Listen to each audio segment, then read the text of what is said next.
My mom, my wife, and I are going to live together from now on. So, it's not appropriate for you to be here. I want you to leave. On the anniversary of my dad's death, John, who backed home, said these words to me. There seemed to be no regret on his face. While gently putting her hand on my mom's shoulder, Samantha said, "It seems like she feels happier living with us."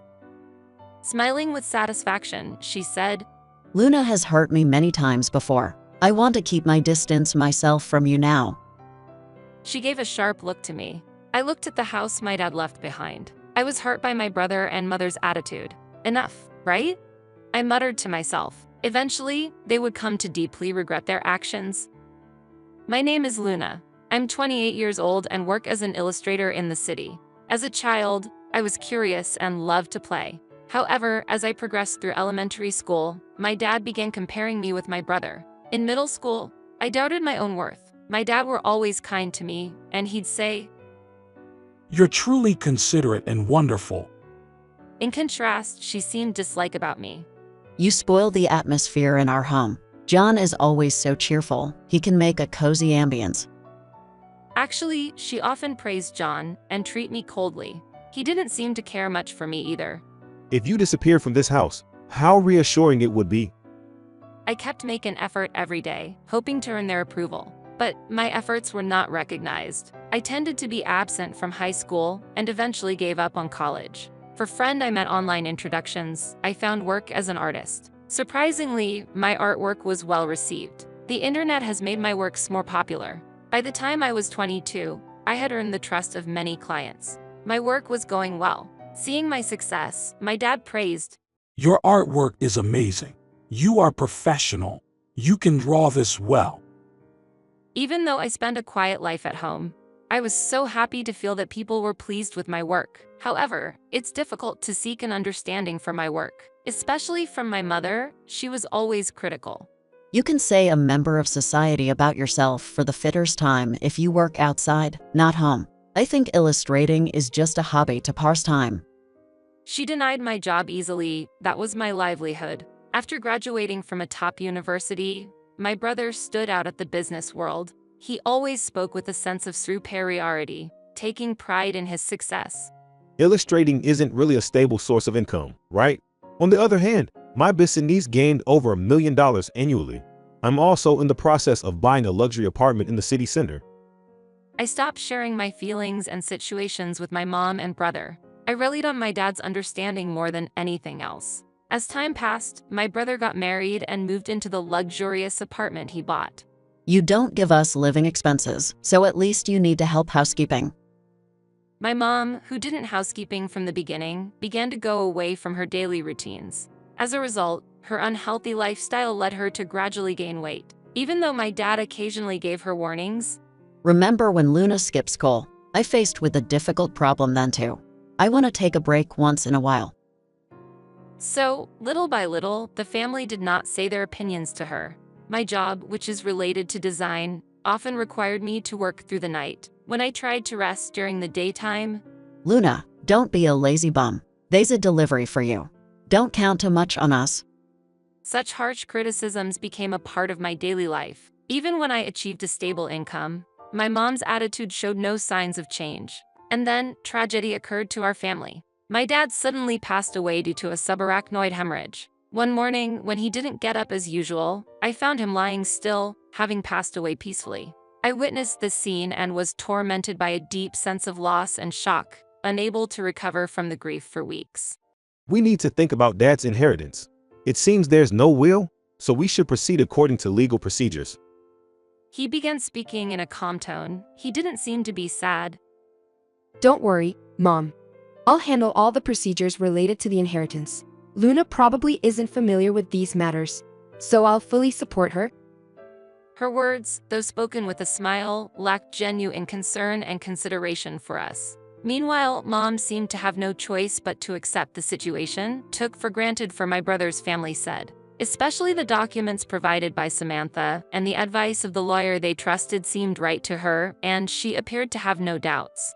I had been holding on to a bank book under my dad's name even while he was alive. I thought holding this book has some meaning, so making it hard to use easily. There was advice about changing the name on the account from the liar, but taking that step felt like distancing myself forever from my dad. I'll handle it soon, I told our lawyer and left it untouched. Even after that, I continued to deposit $1,800 as living expenses into that account every month, just as I did when my dad was alive, because every time I transfer money to his account, I felt like my dad was watching over me, cheering.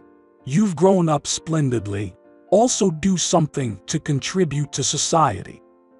The account was originally used for daily expenses and public utility payments, and it was also linked to Mom's credit card. Mom used the card daily, but it was clear that she didn't know which account the money was being debited from. Though a new daily life for just Mom and me began, Mom's behavior gradually became more hedonistic. She was in a bad behavior when she is with boys. It disrupted her life's rhythm. I need to do daily work and housekeeping instead of Mom, so increasing my burden. Mom often went out and would come home boasting about the prizes she'd won from playing casino. However, on the flip side, when she was in a bad mood, she often vented her stress and frustrations at me.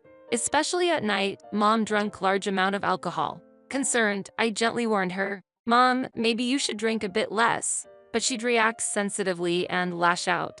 Don't bother me. You can't understand at all. You should just thanks to me that you can even stay in this house, even though you couldn't even attend school properly. And she strongly rejected my opinion. Almost every night, she'd drink too much to move, and I'd end up cleaning up after her. Juggling a full-time job, daily housekeeping, and supporting Mom's erratic lifestyle was both physically and mentally taxing for me.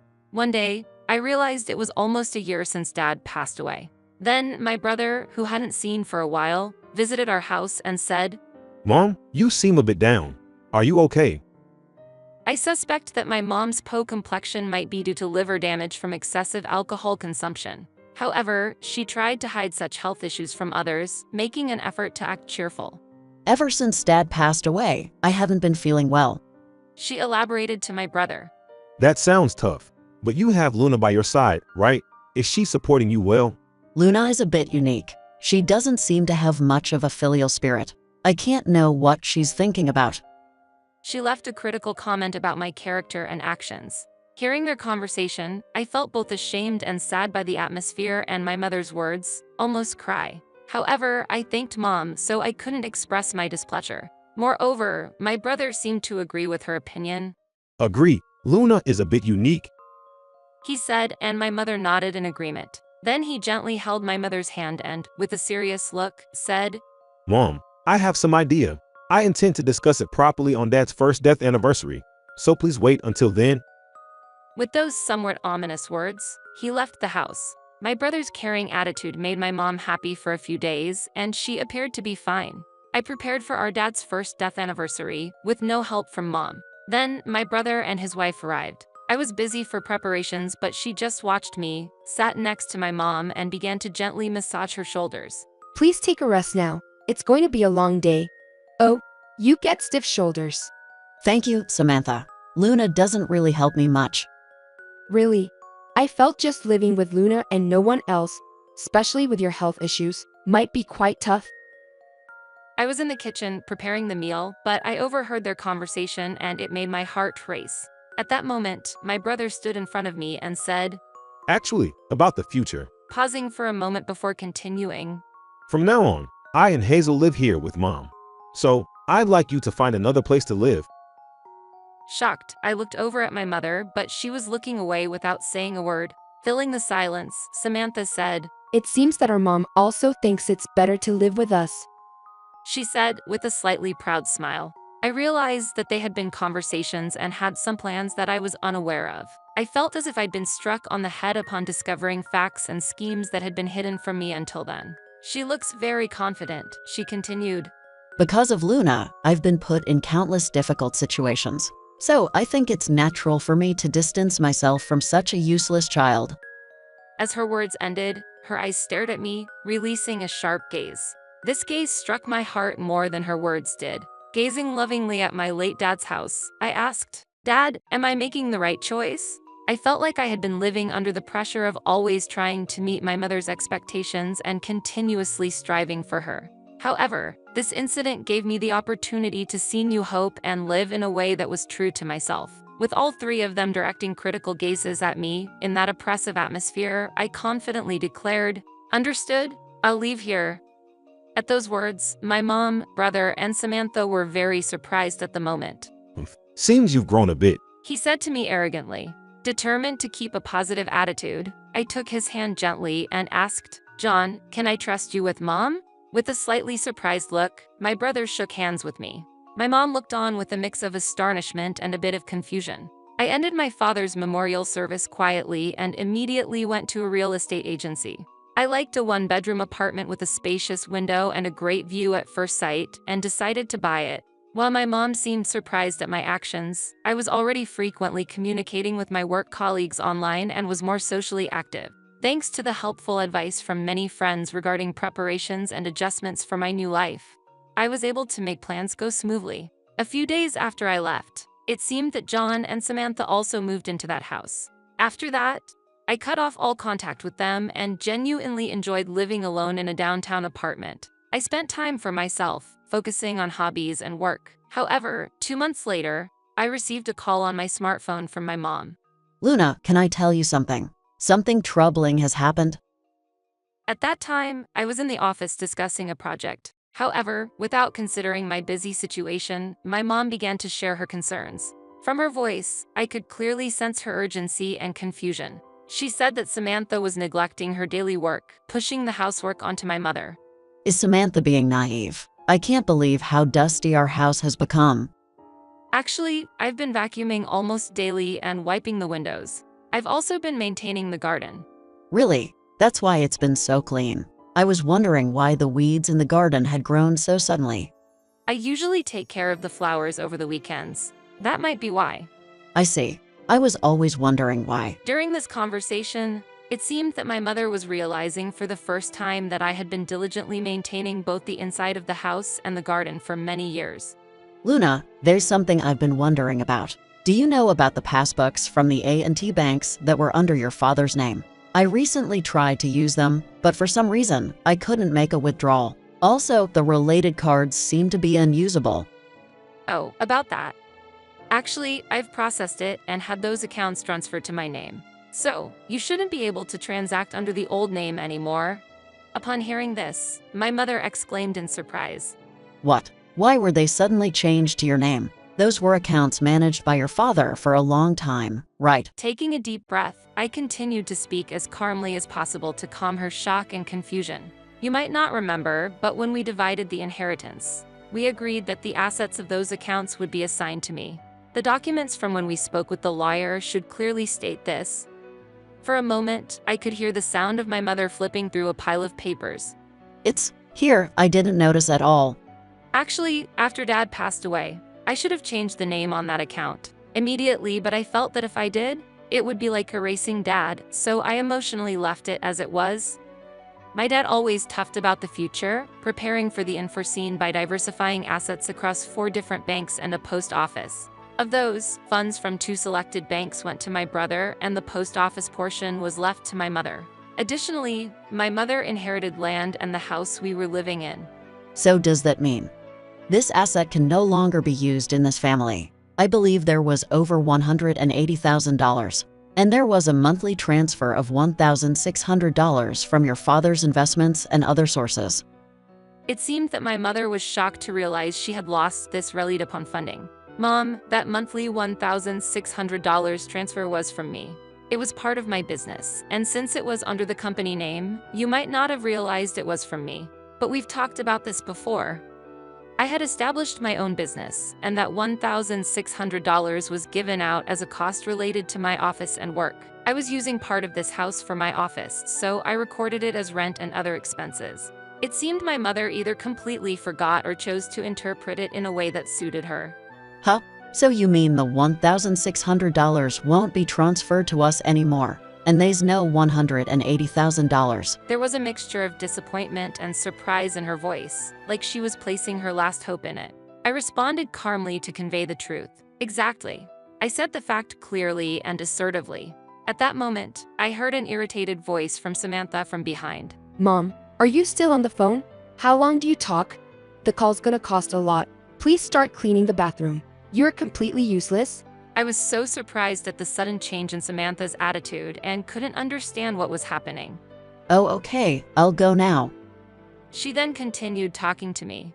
Once my assets are gone, she acts this way. Do you think it's acceptable? It seems Samantha believed I still had some assets, and when her expectations weren't met, her attitude changed.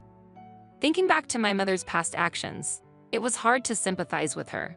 Luna, please. You see I am in trouble, right? If you can you continue the transfers? But this time to a post office account under my name. I'm really in trouble, please. I took a moment and then replied with a deep sigh. Mom, seeing how you acted the moment you realized I had extra funds, it feels like you're no different from Samantha. Aren't both of you acting similarly? I clearly conveyed what I felt. There was a moment of silence as my mom seemed to be lost for words. Take care then. Value your life with your brothers.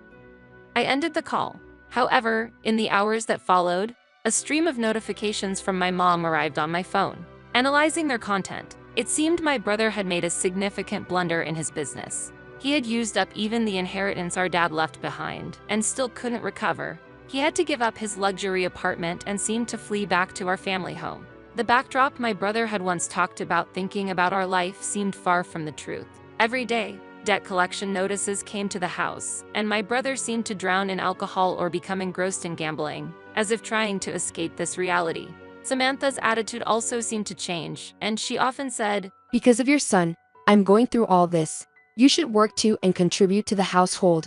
Samantha began sending my mother out to work and then made her do all the housekeeping when she came home. It seemed the massive debt my brother accumulated eventually forced them to sell the house. I learned about this when my brother, who somehow got this information, suddenly visited my house and said, I'm getting divorced from her and plan to place mom somewhere else. Can you let her stay here temporarily? The emotions that had been building inside me exploded. Who gave you the right to decide all this on your own? My brother, who had never seen me act like this before, looked shocked and tried to run away. Driven by the heat of the moment, I grabbed him and forcefully pulled on his collar, saying, I can't forgive you for using people and running away when things get tough. It's only natural that you should solve your own problems. I emotionally conveyed this to him, pushing him hard against the wall. After that, John leaned against the wall, looking at me with a mix of shock and fear. I recalled the words my dad once said. To strangers, John might appear charming at first glance, but he has many flaws in his character. If I don't guide him properly, he'll never straighten out. My father would say this with a worried look from time to time. As it turned out, Dad's concerns became a reality, and John faced many difficult situations in his life. However, having endured the behaviors and bullying of my mom and John since childhood, I could only see John's current situation as getting what he deserved. It was a poignant moment, realizing that those who look down on others might one day find themselves on the receiving end of that very gaze. Listen to me. His faint voice reached my ears from behind. However, I continued walking without paying any attention to his words, firm in my decision. At that moment, I decided to refresh my relationship with my family. I moved away from the security of my remote job and started looking for work outside. Leveraging my love for comics that I've been reading since childhood, I managed to join a collaborative comic company that has gained a lot of attention in recent years. My team consisted of 6 members. They were all kind and taught me the latest drawing techniques and how to use modern tools. It was a learning-rich environment. Compared to working alone, there's support and empathy within a team. At 28, I could feel the warmth and joy from work. During our work, my colleagues often praised me for the sense of my work, its precision, and my sincerity. Gradually, this became my confidence booster and helped me become more extroverted. I smiled more and naturally, I began to communicate more with people. Actually, I've always been a cheerful person with a childlike side and I loved cracking little jokes. I regained my true self and it was well received by the people around me. Now, I have a great relationship with the original author of the stories. We brainstorm ideas together and have a lot of fun laughing and spending time together. Our relationship with the author went beyond professional, and now we're starting a new chapter together. We are creating a collaborative comic, and we hope it will be well received and become a big hit among the readers. When we talk passionately about such a future, I feel as if my dad is watching over us from far away, sharing in our joy. My heart is filled with happiness.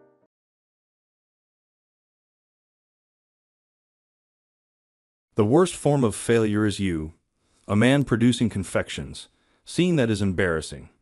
Your brother is a candidate for an executive position at our organization. Take a look at him. At the packaging firm my parents owned, I was being compared to my brother once more. My brother was the outstanding older son, and I was the inferior younger son from birth. That was our family's indisputable hierarchy. He was the target of all of my parents' expectations from an early age, and I served just as a standard by which to measure myself. My brother overshadowed everything I did, including college and my work. Nevertheless, I made every effort. This company no longer needs you. You are dismissed as of right now. Everything I had worked so hard to achieve fell apart in that instant. All of my hard-won accomplishments, the confidence I had gained, and my aspirations and hopes vanished like sand through my fingers. Then it took place. Would you like to work for us? I turned, startled by the voice, to discover Anna standing there, the daughter of a large confectionery company with which we had done business. I'll give you 5 times what you make now. I can't let you waste your talent. She had a determined look in her eyes. This was the pivotal moment in my life, but I was unaware of it at the time. Ian is my name. I recently turned 25. I'm looking through an old picture album right now while seated at my family's dinner table. A long breath slips from my mouth. There are numerous pictures of my brother Luke holding championship trophies throughout the album. Top spot on practice tests.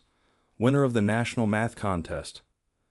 The English speech competition's best speaker. The commencement ceremony at Tokyo University followed. Luke is truly exceptional, isn't he? Yes, he's the pride of our family. My parents' voices drift in from the kitchen. Even on a weekend morning, my father is reviewing work documents while my mother pours him a cup of coffee. His voice is always tinged with pride when he speaks about Luke. I silently turn the pages of the album. Then I come across a photo from my high school graduation. Luke is on stage as the valedictorian while I'm clapping from below. I can't believe he's from the same family as Luke. Compared to him, he's just a failure, my mother says. Her words make me close my eyes. It's true, I was never good at academics. My test scores were always near the bottom. My college entrance exams were a disaster. I failed Tokyo University twice, despite my parents' insistence. After the second failure, they finally gave up and told me, at least graduate from some university, even a private one in the countryside. That's how I managed to get into one. But I do have something I'm good at. I made macarons. I was good at making sweets. In university, I started a confectionery club, running booths at school festivals and local events, and even hosting baking classes at nursing homes. At the university festival, my chiffon cakes were especially popular and sold out every time. Soft, fluffy texture with a gentle sweetness. I wanted to make sweets that brought smiles to people's faces, so I kept experimenting tirelessly. One festival day, when I was almost sold out, a woman stopped by my booth. "This is the last one," I said, handing her the chiffon cake. When she took a bite, her eyes widened. "It's so delicious." I was surprised to see her eyes glistening with tears. "Where is this from?" "No, I made it myself." "You're kidding. Homemade with a taste like this? I thought it was from a professional bakery." "Not yet. I'm still a student." "I see. Well, if you ever open a shop, make sure to let me know. Promise me that." The person left without giving their name, but those words became a small seed of hope within me. One day, I'll definitely make someone happy with my sweets. That moment made me believe it was possible. Whenever I ran a booth at the university festival or a local event, my sweets always sold out. Even at the baking classes I held at the local nursing home, everyone smiled and enjoyed themselves. Through those experiences, I developed a firm belief. Making sweets is an irreplaceable job. A job that can bring smiles to people's faces. Sweets made with care always reach someone's heart. That's why, after graduation, I wanted to become a patissier. But again, I've had enough of this. Listen, starting tomorrow, you'll work as an employee at our company. I don't believe you can handle a real job, but at least try not to embarrass us. My father's cold voice echoed. He didn't even glance at the box of macarons I had made. My parents' company, Carter Packaging, is a mid-sized business with a 50-year history. They specialize in manufacturing packaging materials and decorative boxes for confectionery companies.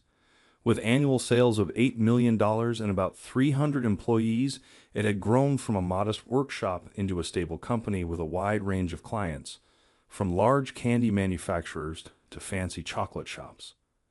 Starting tomorrow, I was set to join the company. But everyone said these were delicious. I even came up with the recipe myself. That's enough. My father's angry voice made my hands tremble. The box of macarons shook slightly. Someone like you is the worst kind of failure. A man making sweets? It's embarrassing to even look at. Be more like Luke. He's a rising star at the company. I knew my older brother had become a key figure in the company. He had joined, worked hard, and was promoted to manager in just 5 years. His reputation was stellar, and he was expected to climb the ranks and eventually take over as CEO from my father. At home, a voice called. Just then, my brother walked in. My mother stood up happily. "Oh, Luke, working late again?" "Yeah, the meeting for a new project ran long," he replied with a smile. "As expected, the future of this company depends on you. Even the other executives have high praise for your skills." My father proudly patted him on the shoulder, my parents orbiting around my brother like planets around the sun, pouring all their admiration into him. I quietly watched the scene from the corner of the table. Silently, I gathered my macarons and returned to my room. The setting sun outside the window felt strangely melancholic. Starting tomorrow, I would be working at my parents' company, but I couldn't let go of my passion for making sweets. Somehow, I wanted to hold on to this dream and find my own path. I gazed out the window, lost in thought. The twilight sky seemed to waver slightly, reflecting the uncertainty I felt about tomorrow. 6 months had passed since I was assigned to the sales department. "Hey, Ian, is that quote for Mason Confectioner's new product ready yet?" "Yes, I'll finish it right away." At the sound of Timothy, the manager's voice, I hurriedly resumed my work. As I worked, I couldn't help but sigh. Working at a company that designs packaging for renowned confectionery makers, I was constantly exposed to meetings and presentations showcasing new cakes and chocolates. Just looking at those product proposals made me want to try creating something myself. But my days were filled with endless cycles of estimates and deadlines. Price negotiations were tough, and the tight schedules weighed heavily on me. That evening, exhausted from work, I found myself standing in the kitchen. I had refrained from baking for months, thinking it would be a distraction from my job, but I had reached my limit. I started measuring ingredients, kneading dough, and placing it in the oven. As I immersed myself in the process, all my worries seemed to fade away. By the time I realized it, I had made a mountain of scones. I can't possibly eat all these.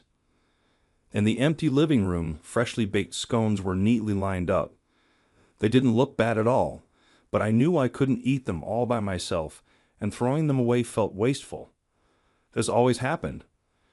I loved making sweets, but there was no way I could finish them alone. Wait a second. An idea struck me, and the next morning, I decided to bring the scones to work. If anyone would like, I hesitantly offered them to my colleagues. Wow. With smiles on their faces, senior staff members gathered around. Everyone started taking scones, and before I knew it, the large batch had completely disappeared. "Ian, could you bring more next time? Eating your sweets really boosts our morale." With such enthusiastic requests, I couldn't say no. From that day on, I occasionally made sweets to share with my department. Slowly, my sweets gained a reputation around the office. The tired accountant working late perked up after tasting my chocolate cake. A junior designer, disheartened by a failed project, regained their energy while munching on my cookies. Even Timothy, who constantly piled work on me, had a softer expression whenever he ate my treats. "Ian, I always look forward to your sweets. What have you made for us today?" I could share the joy of baking with everyone here. That thought alone made work suddenly feel a lot more enjoyable. However, The news eventually reached my father. One day, I was summoned to the CEO's office. My mother and brother were there as well. "Man, I hear you've been handing out homemade sweets at the office." My father's furious voice filled the room. "Yes." "Disgraceful. You're in the sales department. Your job is to sell packaging, not to create the contents. Know your place. A man making sweets? What an embarrassment." "But everyone enjoyed them." "Silence. Stop this immediately. You're a shame to this family." My father's hands slammed against the desk. My mother, standing beside him, wore a stern expression. "Honestly, you're such a troublesome son. You should learn from Luke. He's never done anything unnecessary like this." My brother stood silently, saying nothing. From that day on, I was no longer allowed to bring sweets to the office. The colleagues who had learned of the situation looked disappointed, but said nothing, knowing it was an order from Mr. Carter, the CEO. The notes I often found on my desk: "That was delicious," or "Your treats gave me energy." "Thank you," all disappeared. What remained were rows of numbers and estimates for candy boxes. Is this really the path I'm meant to follow? As I stared at the catalogs of new confectionery products piled on my desk, my chest tightened. Then, one day, I visited a major client. Negotiations with Mason Confectionery were, as usual, proving difficult. Mason Confectionery, a long-established sweets manufacturer with over 100 years of history, is renowned for its premium chocolates and cakes. Their products are a staple in fancy department store confectionery sections, making them a top-tier brand with annual sales exceeding $1 billion. They were one of our company's most important clients. The annual contract for their packaging alone was worth several $1,000,000. My father took pride in the fact that our advanced techniques were entrusted with producing their decorative boxes. The current struggle was over the packaging for their new chocolate cake. They were unwilling to accept our proposed estimate. "We cannot agree to this pricing, Anna," the representative I was negotiating with said as she looked up from the estimate. Anna, the daughter of Mason Confectionery's CEO, had an elegant appearance and a sharp, commanding presence. Recognized for her skill, she was entrusted as the lead for their new product development. "We greatly value your company's advanced printing techniques. The precision of the gold leaf work and the custom inserts are remarkable. However, competing for a variety. I even make chocolate cakes. I often struggle with temperature control and ingredient ratios." "Oh, wait a moment." I quickly stepped away and pulled a box of malines from my bag. Last night, overwhelmed by work stress, I had baked a large batch. I brought them to work, planning to share them discreetly without my father finding out. "These are something I made last night. Please have one if you'd like." I placed the box in front of Anna. She looked surprised but picked one up and took a bite. She brought it to her lips, and in that moment her eyes widened in astonishment. "Did you really make this?" "Yes, just as a hobby." "I'm impressed. The moist texture and the hint of lemon are just perfect." I really like this," she said, her expression softening. As I found myself captivated by her gentle demeanor, I realized she was now looking directly at me. Flustered, I straightened my posture. "I can see that you've considered every detail, even the contents of the package, Ian. I'll take your sincerity into account and reevaluate the estimate when I return to the office." "Really? Thank you so much. I look forward to your decision." I stood up reflexively and bowed deeply. "And by the way," she continued, "would it be all right if I took the rest of these malines with me? I think sharing them with my colleagues might help them understand your dedication." "Of course. If it's not enough, I'll bring more." Anna chuckled softly. "In that case, next time, I'd love to try a different cake." I nodded eagerly, almost too many times. From that day forward, negotiations with Mason Confectionery progressed rapidly. With each meeting, I found ways to make better proposals by combining perspectives on both the cakes and the packaging. As a result, we secured the contract for the new product's decorative box under exceptionally favorable terms. "Well done, Ian." Timothy called me into his office, wearing a rare smile. "To be honest, I didn't think you could handle the Mason Confectionery negotiations. So what made it go so well?" Well, actually, I brought some pastries I'd made and... Ah, I see. Your pastries were delicious after all. Makes sense. Timothy crossed his arms thoughtfully. Then he turned back to me. Why don't you take your pastries to other clients as well? Don't worry, I'll secure formal approval from the company. His suggestion made me look up in surprise. But my father... Don't worry about that. I'll frame it as part of our sales strategy and handle it from then on. My pastries became our sales department's secret weapon. When price negotiations hit a deadlock, during introductions with new clients, or even while addressing complaints, my handmade sweets always serve as a perfect conversation starter. In any situation, I always look forward to your sweets, Ian. With such a refined palate, I trust you'll understand our needs as well. I started hearing such comments more often, and my relationships with clients grew deeper and stronger. A genuine sense of trust began to form, something that couldn't be achieved through numbers and specifications alone. Not just Mason Confectionery, but other manufacturers also began requesting, "We want to work with Ian." Baking became a unique strength in my sales strategy, a trait that set me apart. For the first time, it felt like my path was finally clear. That morning started like any other. The weather was great, and I had just finished preparing a cheesecake to take to a new client. "Ian, Timothy's calling for you." When I turned to look at my colleague, their expression was unusually grim. When I entered the meeting room, my father, mother, and brother were waiting. A thick stack of documents lay on the table. My father's expression was harsher than I had ever seen. "Explain this," he said, tossing a file toward me. As I flipped through it, I felt my blood run cold. Allegations of hygiene violations based on internal complaints, reports of several employees claiming illness, accusations of unauthorized sales activities causing workplace disruptions.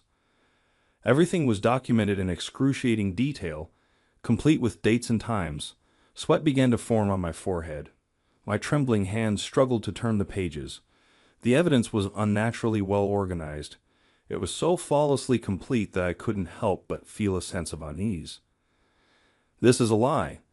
I source all my ingredients from professional suppliers, always check allergen labels, sanitize my workspace with alcohol every time, wear gloves, and always ask about allergies before sharing my pastries. More excuses. Do you realize you've completely destroyed the company's reputation? My father's fist slammed against the desk. My mother glared at me with disdain. Your amateurish sweets caused issues within the company. Several employees have reportedly fallen ill. It's clear now that your desserts were nothing but dangerous. Honestly, it's embarrassing. A man baking sweets? You're absolutely useless. You're nothing like Luke. At that moment, my brother slowly stood up. Without lifting his gaze from the documents, he spoke in a cold, detached tone. "This is disappointing, Ian. You seem to have neglected the basics, too absorbed in your hobby of baking. Keeping you employed has now become a liability for the company." His words left me with no room to argue. My father's voice, frigid as ice, cut through the air. "You are no longer needed at this company. As of today, you're fired." In that moment, it felt as though everything I'd built was collapsing. The trust I'd worked so hard to earn, the opportunities that had grown through my love of baking. It all crumbled like a sandcastle washed away by the tide. As I left the meeting room, I passed by my brother. In that fleeting moment, I saw it clearly, a faint smile playing on my brother's lips. 3 days had passed since I was forced out of the company. I lay on my bed, drowning in a sense of loss. My packaging work, my baking, all of it gone. While scrolling through job listings, I ignored every call that came to my phone. But then the chime of an email caught my attention. I wasn't planning to check it, but the sender's name stopped me in my tracks. "Apologies for the sudden message. This is Anna from Mason Confectionery. Could I have a moment of your time soon?" The next day, I found myself sitting across from Anna at a fancy cafe near the station. "I heard you left the company, Ian." I was truly shocked. "What happened?" "I was fired. Apparently, some people fell ill after eating the pastries I gave out." "That can't be true.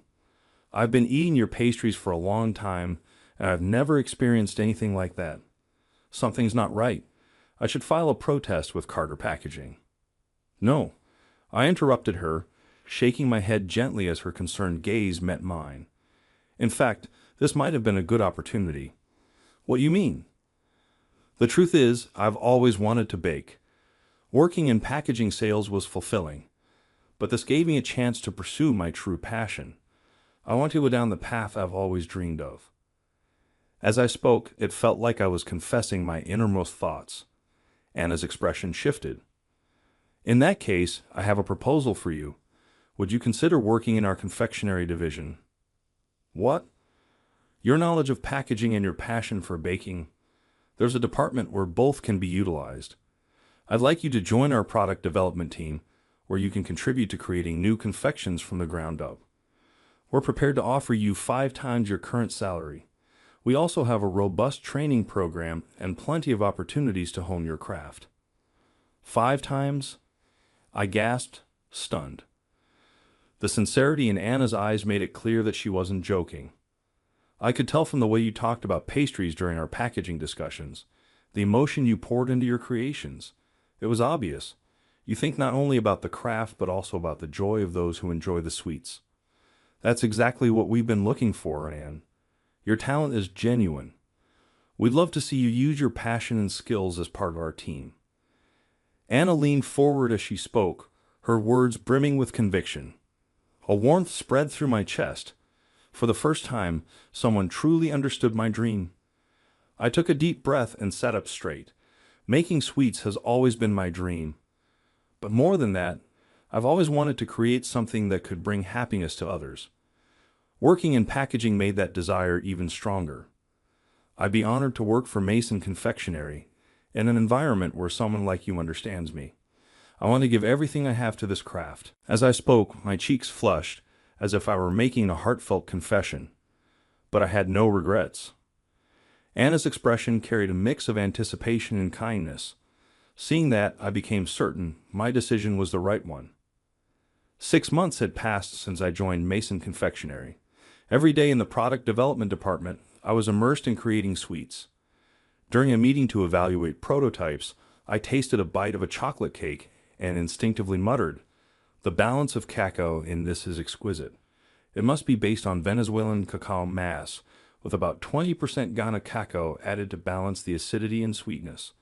But the slight bitterness in the aftertaste, that's likely from blending a small percentage of Indonesian cacao.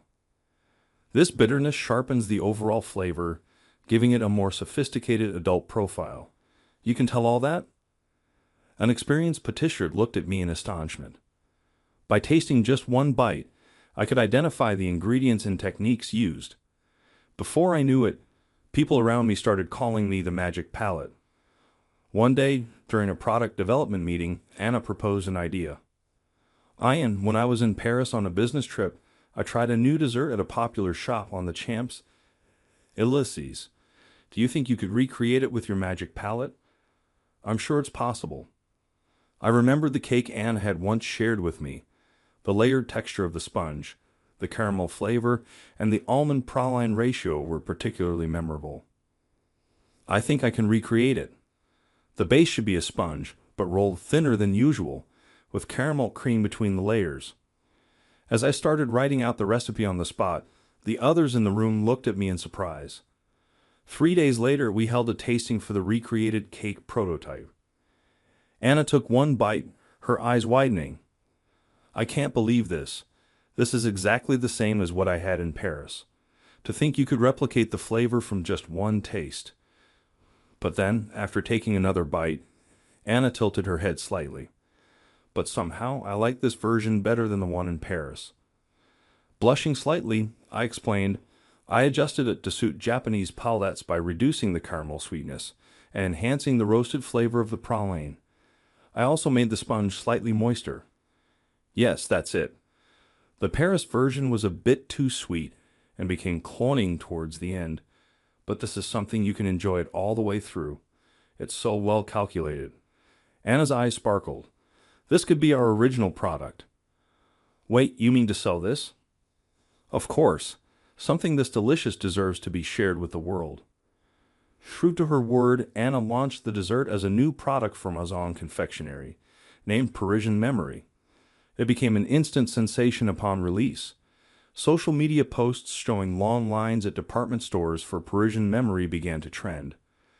Gourmet magazines rushed to cover it, highlighting it as a new wave of sweets that blends the taste of Paris with Japanese sensibilities. Phones rang endlessly with reservations, and production struggled to keep up with demand.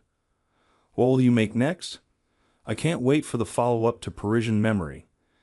Customers' voices of excitement poured in, and department stores eagerly competed to host the next release. The success of Parisian Memory marked the beginning of my role as a lead in new product development. A seasonal limited edition dessert, Sakura Blossom, became the springtime favorite, charming fans with its cherry blossom aroma, soft pink hues, and refined sweetness. The summer shaved ice, Crystal Dream, featured jewel-like ice infused with fruit flavors and drizzled with custom syrups, becoming a signature menu item with long lines at every store. Eventually, the series of sweets I created became a standalone brand. The brand was named Sweets King. With temperature-controlled display cases, sophisticated packaging, and above all, flavors crafted with the utmost attention to quality and technique, it captured the hearts of dessert enthusiasts and never let go. Requests for store openings from department stores and media coverage poured in, and the brand's reputation soared with each passing day. With Anna's support, I was entrusted with everything from new product development to sales strategies. One Friday evening, I had just finished wrapping up some leftover work and was about to head home. Good job today. I unexpectedly bumped into Anna at the elevator lobby. Was she working late too? In her suit, she looked a bit tired but carried herself with her usual grace. Anne, do you have plans this Sunday? Her sudden question made me instinctively ask back. What? Oh, no, I don't have any plans. Good, she said with a small smile. Would you like to visit some famous patisseries in the city? It might give us ideas for new product development. But not as work. Just as a private outing. Her voice faltered slightly at the end, and she shyly averted her gaze. Yes, sure. My voice came out louder than I intended, echoing in the elevator lobby. Flustered, I quickly lowered my tone. Of course, I'd love to. I mean, being able to go pastry tasting with you is... The words wouldn't come out right. My heart wouldn't stop racing. Then let's meet at 11 o'clock a.m. at the 3rd Avenue crossing, she said with a soft smile. Yes, definitely. My voice cracked again. Anna chuckled lightly. Her laugh was so endearing that I felt my face flush with heat. As she stepped into the elevator, I waved goodbye, my heart buoyed by the thought of a weekend unlike any other. On the promised Sunday, I arrived at the meeting spot in Ginza to find Anna already there. She wasn't in her usual suit. Instead, she wore a light blue dress, her black hair gently tied back. She looked different from her usual composed and confident self. There was an almost innocent expression on her face that completely captured my attention. As we visited the renowned patisseries, we chatted endlessly about desserts.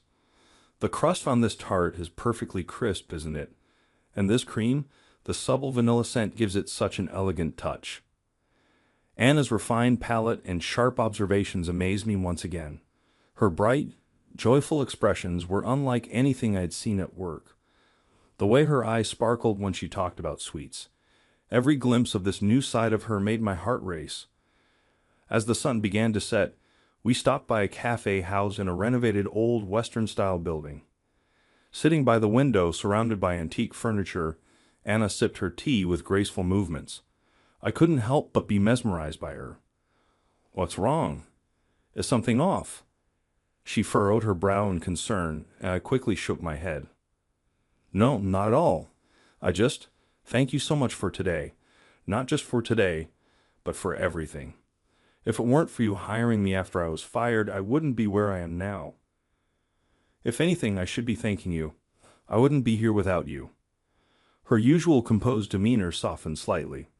The tea in her cup reflected the gentle light, casting a warm glow. Ever since I was little, I was raised as the Maison confectionery hare. Expectations were always high. I had to know everything about sweets, prove myself as a capable leader. I studied relentlessly and always aimed for perfection. I couldn't show any weakness as the hair. How could I possibly complain about the weight of it all? Eventually, I got into the habit of bottling everything up. It created distance between me and those around me. Anna took a sip of tea and paused, her gaze drifting to the window. Her profile, illuminated by the soft glow of the setting sun, seemed tinged with loneliness. One day in university, a friend invited me to a nearby university's festival, saying the sweets there were amazing. They were selling handmade chiffon cake. It was such a simple flavor, but it gave me a sense of relief. Before I knew it, I was in tears. Her expression softened, filled with nostalgia.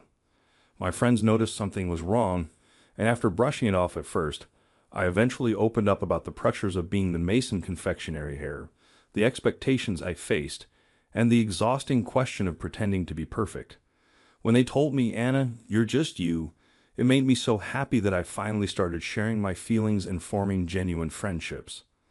Anna held her teacup with both hands, a gentle smile gracing her face. Sweets have a mysterious power. They can open hearts and bring kindness to people. That day, I experienced it firsthand. It became my belief. I wanted to share that power with more people. That's why I decided to work for Mason Confectionery. I resolved to turn the pressure and expectations into motivation.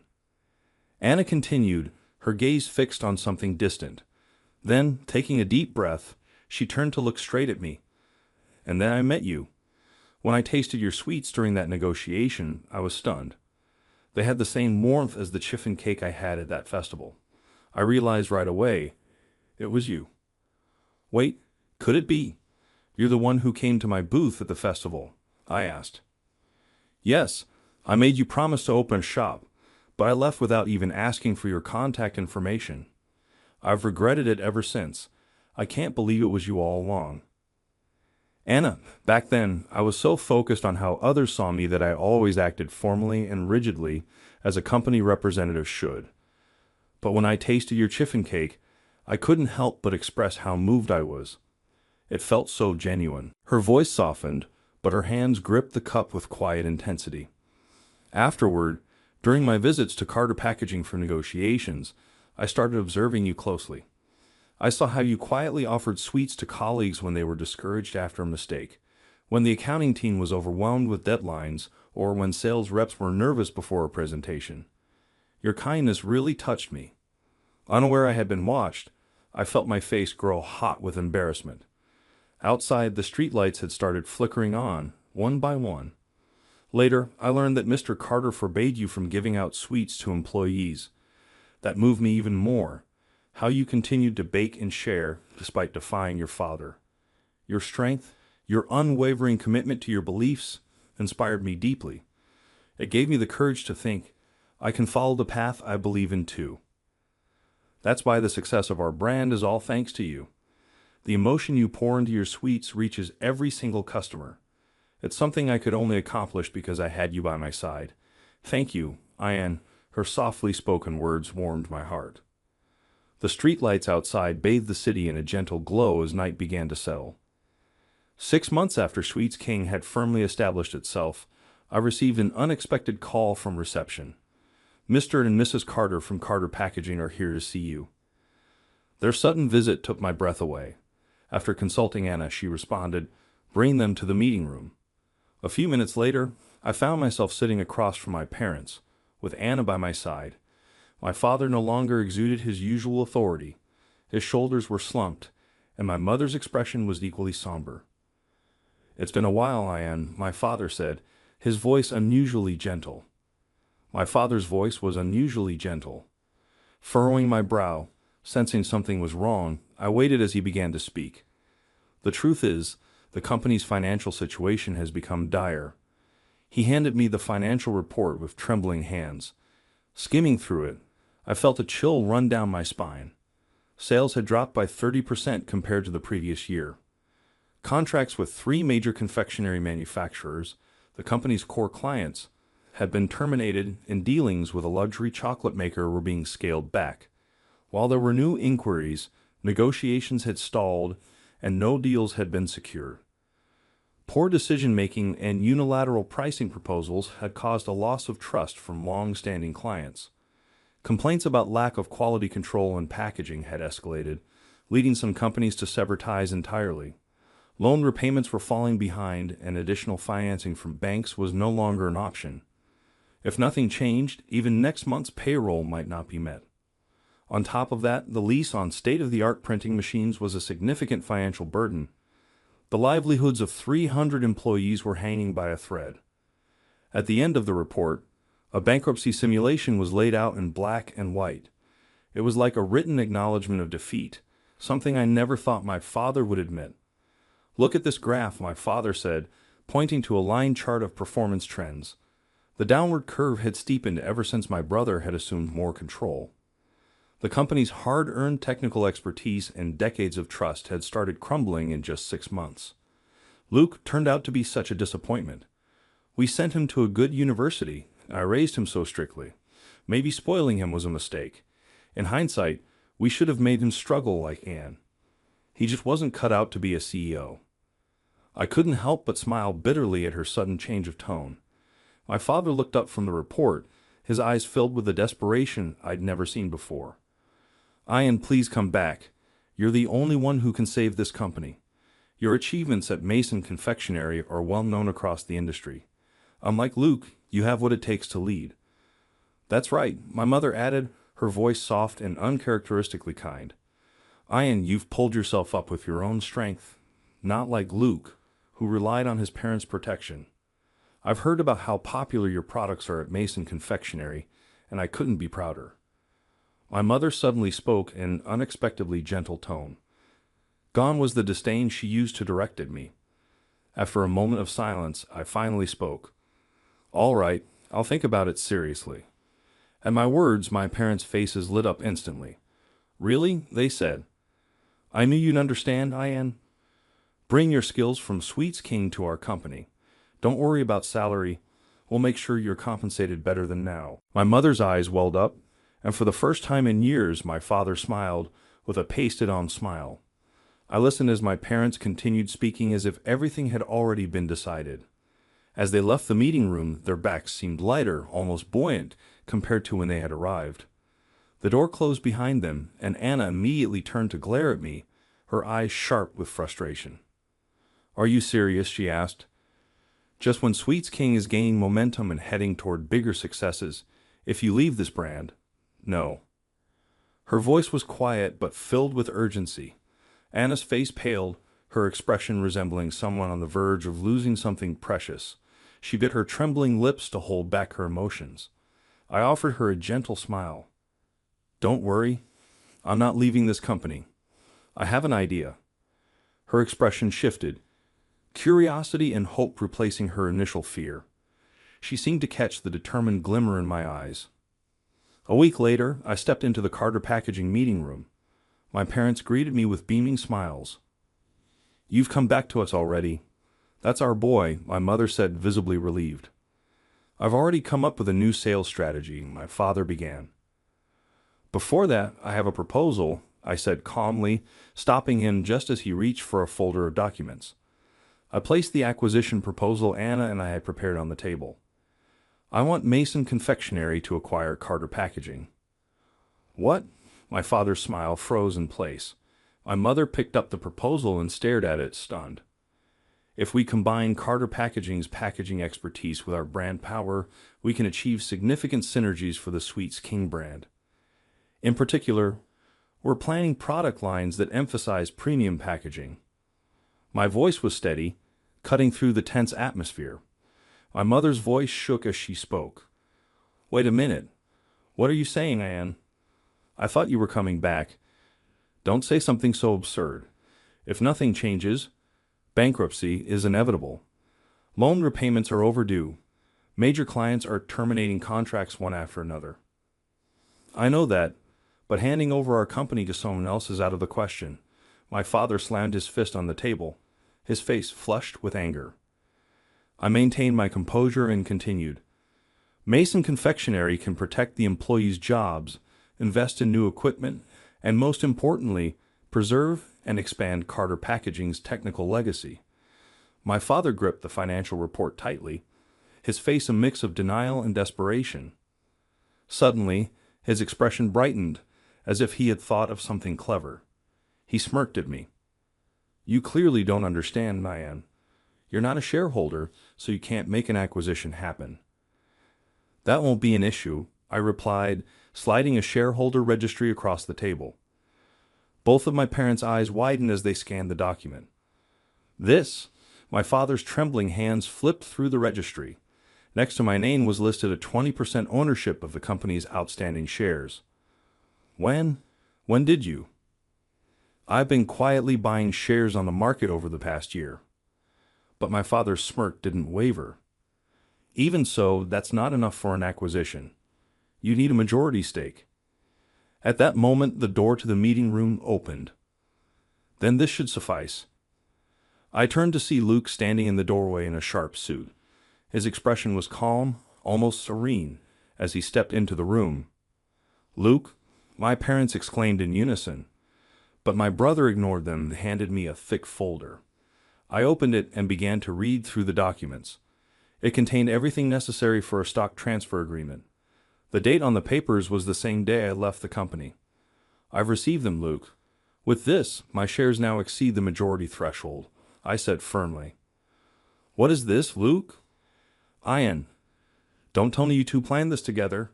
My father's voice trembled with anger. Luke shook his head calmly. "No, this was my decision. On the day Ian left, I promised to transfer all my shares to him when the time came. I prepared these papers knowing they might be needed someday." The air in the meeting room turned ice cold as tension filled the space. Luke turned to face our parents directly. "The truth is, everything that happened to Ian, all of it was my doing." "What?" "Every report about Ian's pastries claiming that employees got sick, allegations of improper allergen labeling, it was all fabricated by me. I created false documents imitating official company formats, complete with stamps, dates, and locations, making it look convincing.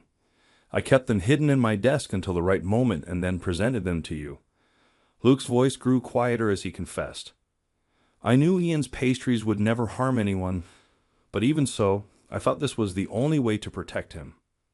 My mother let out a faint scream. My father's voice wavered as he asked, "Why would you do such a thing?" "Because if things continued as they were, Ian's talent would have been crushed. You didn't see it, but he had so much potential. Staying in this company wouldn't have allowed him to flourish. Forcing him out of your control was the only way to free him. I thought it through and decided this was the only option. Besides, you and Mother, you've been involved in misconduct, haven't you?" "What nonsense are you spouting?" Luke, as my father began to stand in anger, Luke pulled out another thick file, fictitious orders, slush funds, unfair price cuts imposed on subcontractors. "I have all the evidence, especially from last year's records. You inflated unit prices on mass-produced items, diverting the difference into slush funds. Meanwhile, subcontractors were forced to produce at prices below cost. These are internal reports from the accounting department and testimonies from employees who were threatened into silence. They've reached their limit." Luke's hands trembled as he opened the file. My father's face turned pale. "Luke, since when?" "I've been investigating for 6 months. At first, I just had a feeling something was off with management, but the more I dug, the more corruption I uncovered. At this rate, the company, the employees, everyone will go down together." The weight of his words cast a heavy silence over the room. My mother buried her face in her hands, and my father slumped into his chair, looking defeated. He gritted his teeth and glared at Luke. "Luke, are you trying to ruin your own parents? Do you have any idea who gave you the life you have now? We sent you to university, got you into a good company, and this is how you repay us. What misconduct? It was necessary to keep the company afloat. Can't you see that? You don't have what it takes to be a leader. How dare you act so self-righteous?" My father banged the table and stood up, but Luke didn't back down. Standing tall, he faced him head-on. "Being your son doesn't justify turning a blind eye to wrongdoing. The employees are working themselves to the bone without proper overtime pay just to keep this company running. They have families to provide for, and you've crushed their livelihoods with your misconduct. This isn't a company, it's a den of criminals. At that moment, my mother clung to Luke's arm, tears streaming down her face. Luke, I thought you'd always be on our side. I've loved you so much. That's exactly the problem. I played the part of the beloved Luke to meet your expectations. I tried to be the perfect son you wanted, but while I was pretending, the company was rotting from the inside. I can't stay silent any longer. His words left my parents speechless. The atmosphere in the room grew heavier. In the midst of it all, I spoke quietly. Actually, Luke has been consulting with me about this for the past 6 months. As I spoke, my mind drifted back to that day, a rainy night. It was just after I'd been forced out of the company and I was sitting in my apartment feeling lost. I wasn't expecting anyone, but I heard a knock at the door. When I opened it, Luke stood there, drenched from head to toe. "Ian, can I talk to you?" Rainwater dripped from his suit. He must have come without an umbrella. The always composed and dignified Luke looked utterly broken at that moment. As soon as he entered my apartment, he knelt on the floor and bowed deeply. "What are you?" "I'm sorry. Truly, I'm sorry," my brother said, his trembling voice repeating the apology over and over. I was taken aback, unable to reconcile this image of him with the composed, confident person I had always known. "I never intended to drag you into this, and yet I ended up relying on you. Please forgive me for being so weak." "What do you mean? Tell me everything." His usually resolute voice quivered. When I reviewed last year's financial statements, I realized the depth of it. Fictitious orders, slush funds, bullying of subcontractors. Dad and Mom's misconduct kept escalating. He ran a shaking hand through his hair before continuing. "I couldn't let you be dragged into their corruption. The only way to protect you was to push you out of the company, even if it meant resorting to deception. So I made up those reports and got you fired. It was the hardest thing I've ever done. So then, yes, the reports about the supposed harm caused by your pastries, they were my fabrication." "I see. That's how it was." "It was the only way to get you away from the company, away from Dad and Mom." His voice caught for a moment. "After that, I worked tirelessly. I submitted countless proposals for restructuring, sought new clients, and tried to steer the company in the right direction." His clenched fists trembled. "But in the end, I couldn't change Dad and Mom. No one took the words of their perfect sons seriously. This company, its employees, everyone is on the brink. But you, Ian, you have the power to change it. Luke, please, save this company with your hands, for the employees, for the clients, and for Dad and Mom." Tears welled in his eyes as he bowed deeply once more. My brother, always the model student, had carried the full weight of our parents' expectations. He must have had his own share of struggles. Seeing him plead so earnestly, I felt my chest tighten. Our parents' eyes turned toward me, filled with anticipation. "Luke and I aren't trying to destroy this company. On the contrary, we want to save it. By working with Mason Confectionery, we can rebuild it into something new." A heavy silence settled over the meeting room, breaking the tension. I turned to my mother. "Mom, do you remember back when the company was still small? You used to make sweets for us after work. When we'd come home, you'd have cookies or cream puffs waiting for us. Even though Dad was tired, those sweets always made him smile. We'd all sit around, share the treats, and talk about our day." Yes, a nostalgic smile played on her lips. "Back then, making sweets at home was cheaper than buying them, so that's why I did it." Fighting back the wave of emotions rising within me, I pressed on with a trembling voice. "A house that smelled of cookies you made." Dad smiled as he said, "This is delicious. The way we fought over the cream puffs because they were so good. Those moments when our whole family laughed together. I love them. That's why I started baking. Because sweets have a magical power, don't they? They say no matter how tough things are, the moment you take a bite of something sweet, it warms your heart. That's the kind of power sweets have." My voice faltered as my eyes grew hot, but I couldn't stop. I wanted to bring back those smiles, Those moments when we could all laugh together as a family. As the company grew, that warmth seemed to slip away. Through baking, I wanted to see everyone smile again. That's why I want to save this company, because I believe we can make it a place that brings smiles to everyone once more. My father's eyes glistened, and my mother's shoulders trembled as she quietly sobbed. My brother closed his eyes, a serene expression on his face. After a long silence, my father finally spoke, his voice heavy. We were wrong. As the company grew, we lost sight of what truly mattered. We started chasing numbers as if profits were all that mattered. He pressed his trembling hand to his eyes. My mother let out a deep sigh. That's right. Before I realized it, I was saying things like Luke graduated from Tokyo University, while putting down yen for attending a local private university. We used our children's lives as tools for our pride and vanity. Exactly, my father added. At first, we convinced ourselves it was for our kids. A good university, a good job. But in truth, it was all to satisfy our own egos. We compared Ian to Luke every chance we got, belittling his achievements. Every time Ian tried to prove himself, we said Luke would have done it perfectly. We forced our values on you and made you compete. My mother's voice caught as she struggled to continue. My father looked at us, his gaze heavy with regret. And yet you two were different. Luke believed in Ian's talent and worked to protect it.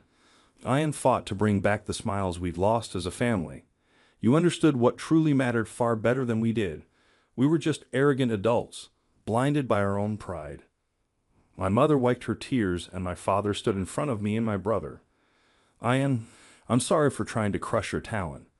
I belittled your passion for baking, mocked it, and denied it. Yet despite all that, you kept a warm heart and held on to the importance of family. And Luke, I'm sorry for placing such overwhelming expectations on you, for forcing you into the mold of the perfect eldest son and making you carry such a heavy burden. Despite it all, you always put your brother first and genuinely tried to help this company. To both of you, I deeply apologize for being such a terrible parent. Can you let us start over again as a family in this new company, as a true family this time? Both of them bowed deeply in front of us. Seeing them like that, the many emotions I'd bottled up inside began to transform into something warmer.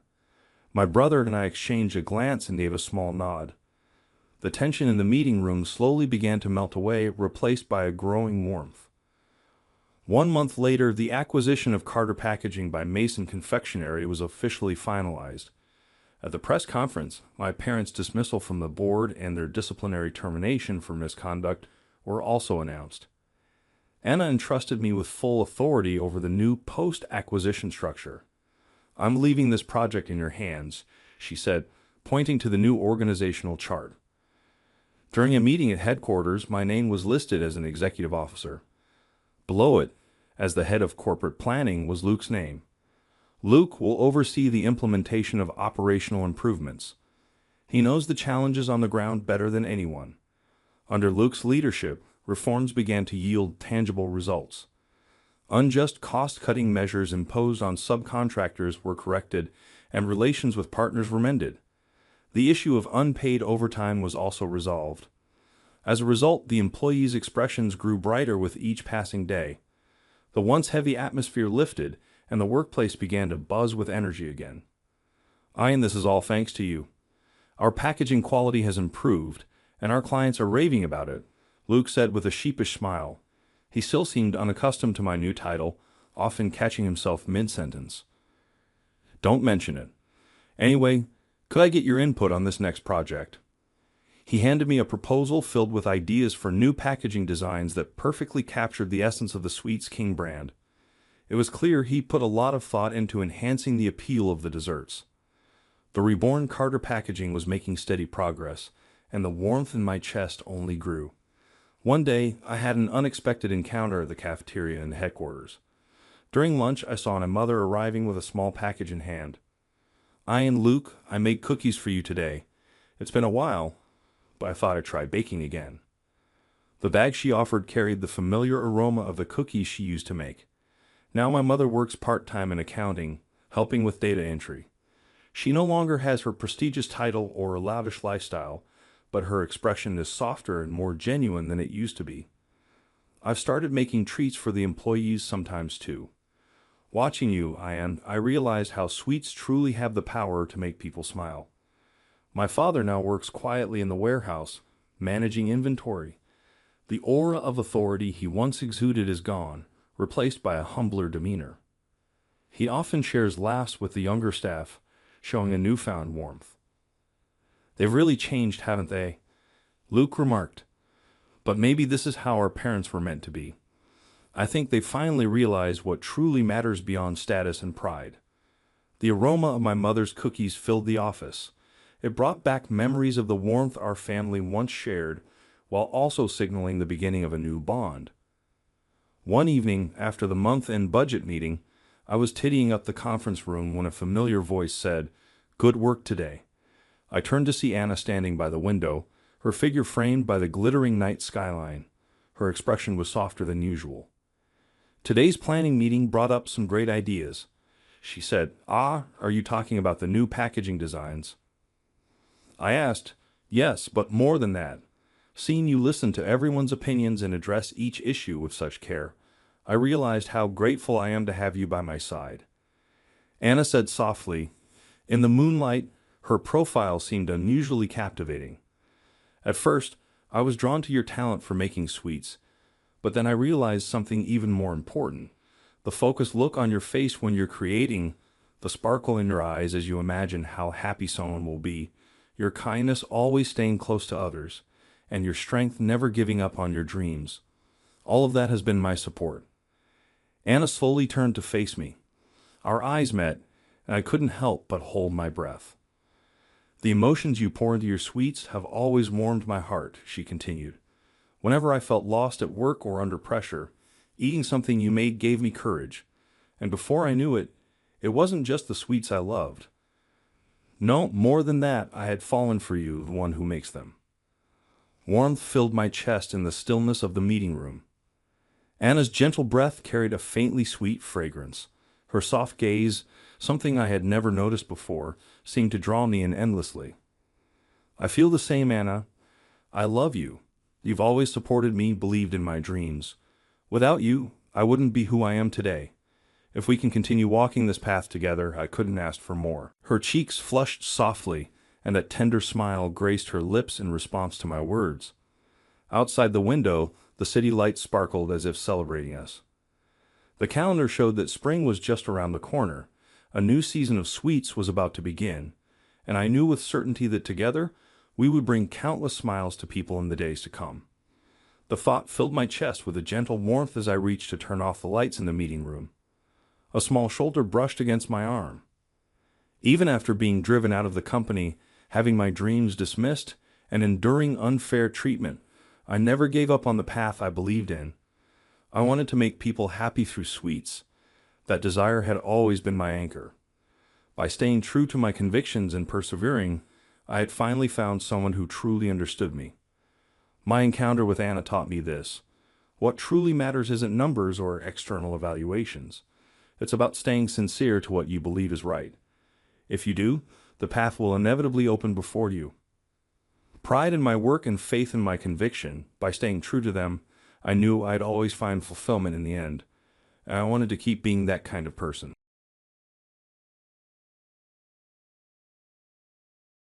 Damn it. I slipped. By mistake, I tore up your driver's license. My manager, Chris, literally fed my driver's license into the shredder the next second. The license was ruthlessly torn into tiny bits with a screeching noise. Are you serious?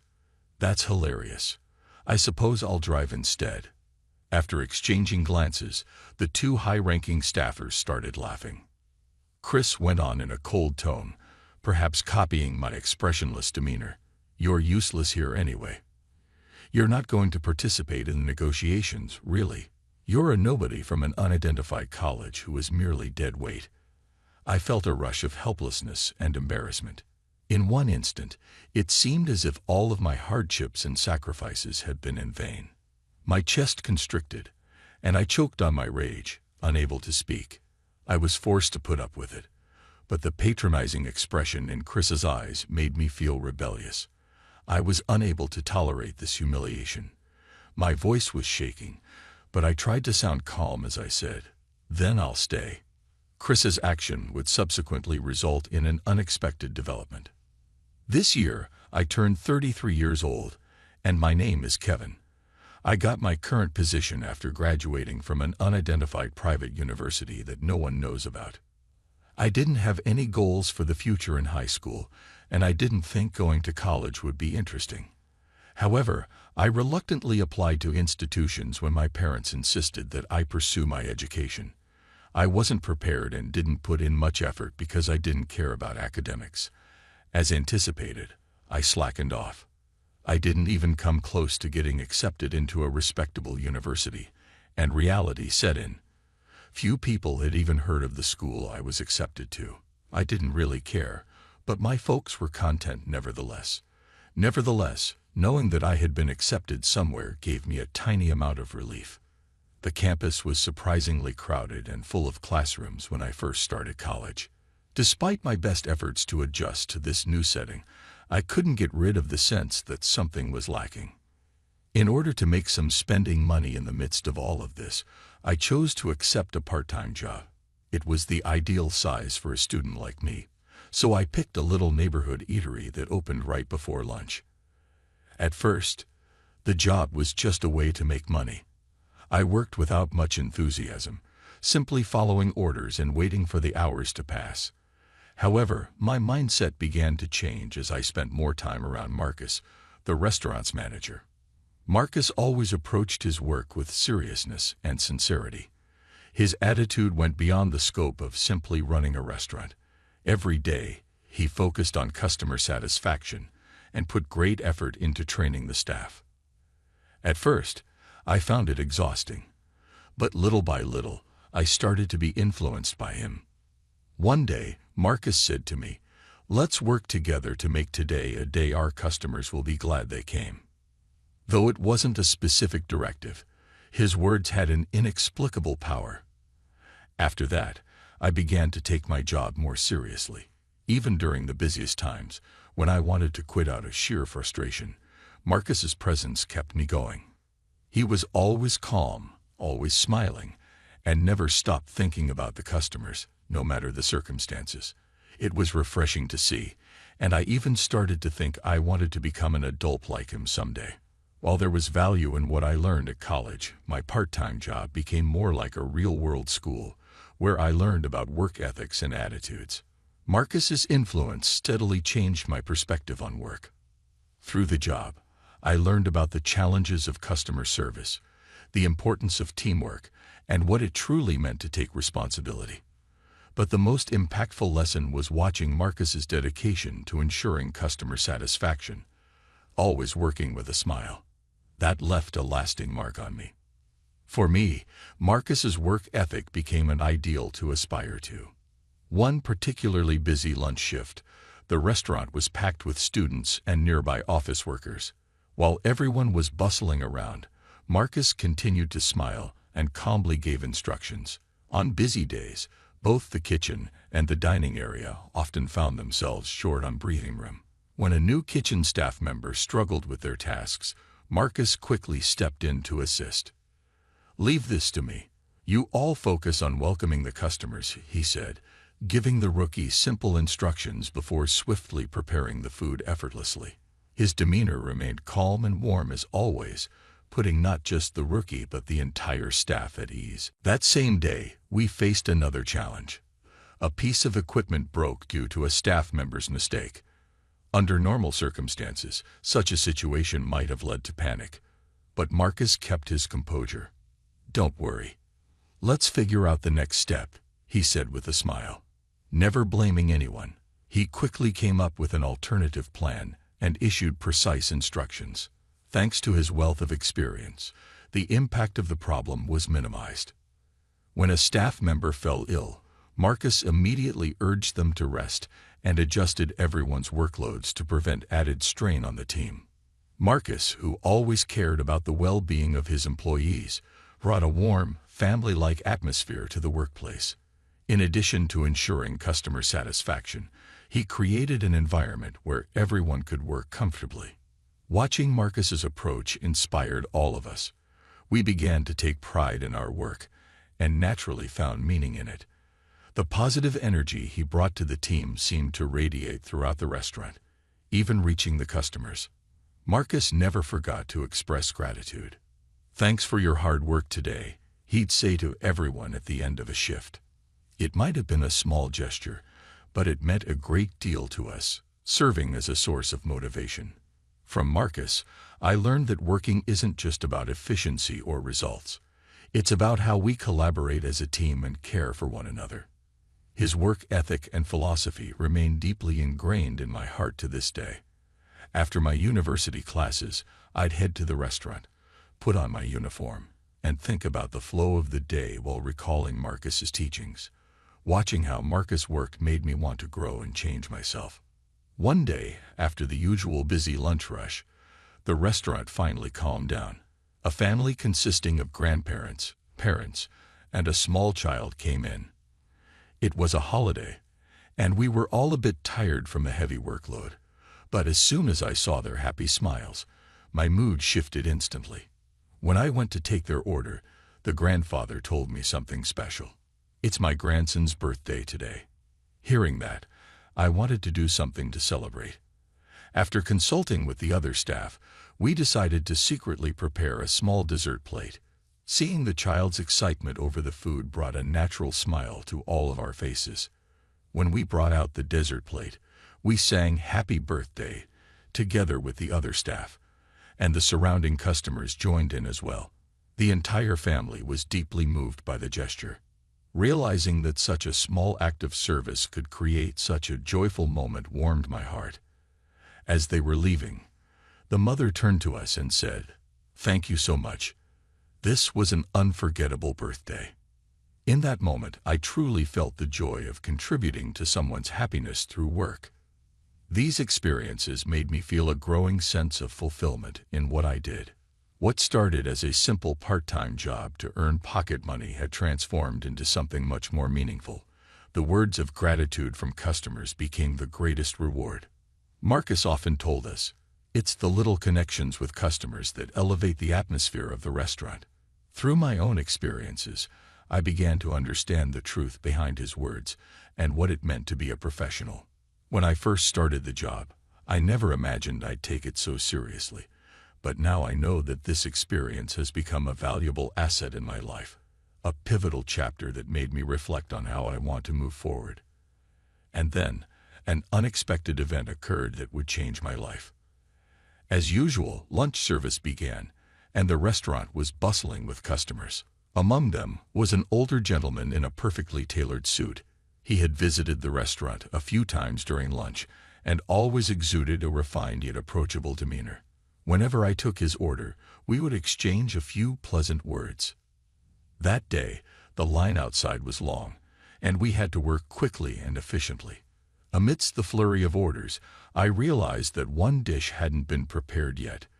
Trying to recover from the mistake, I hurried to address the issue.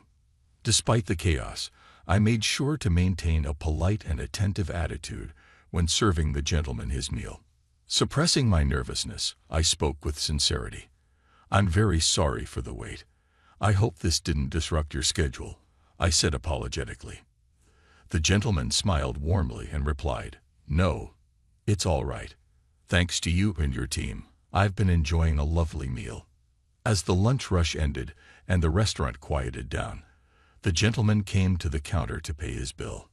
After settling up, he turned to me and said, "You're always attentive to your customers.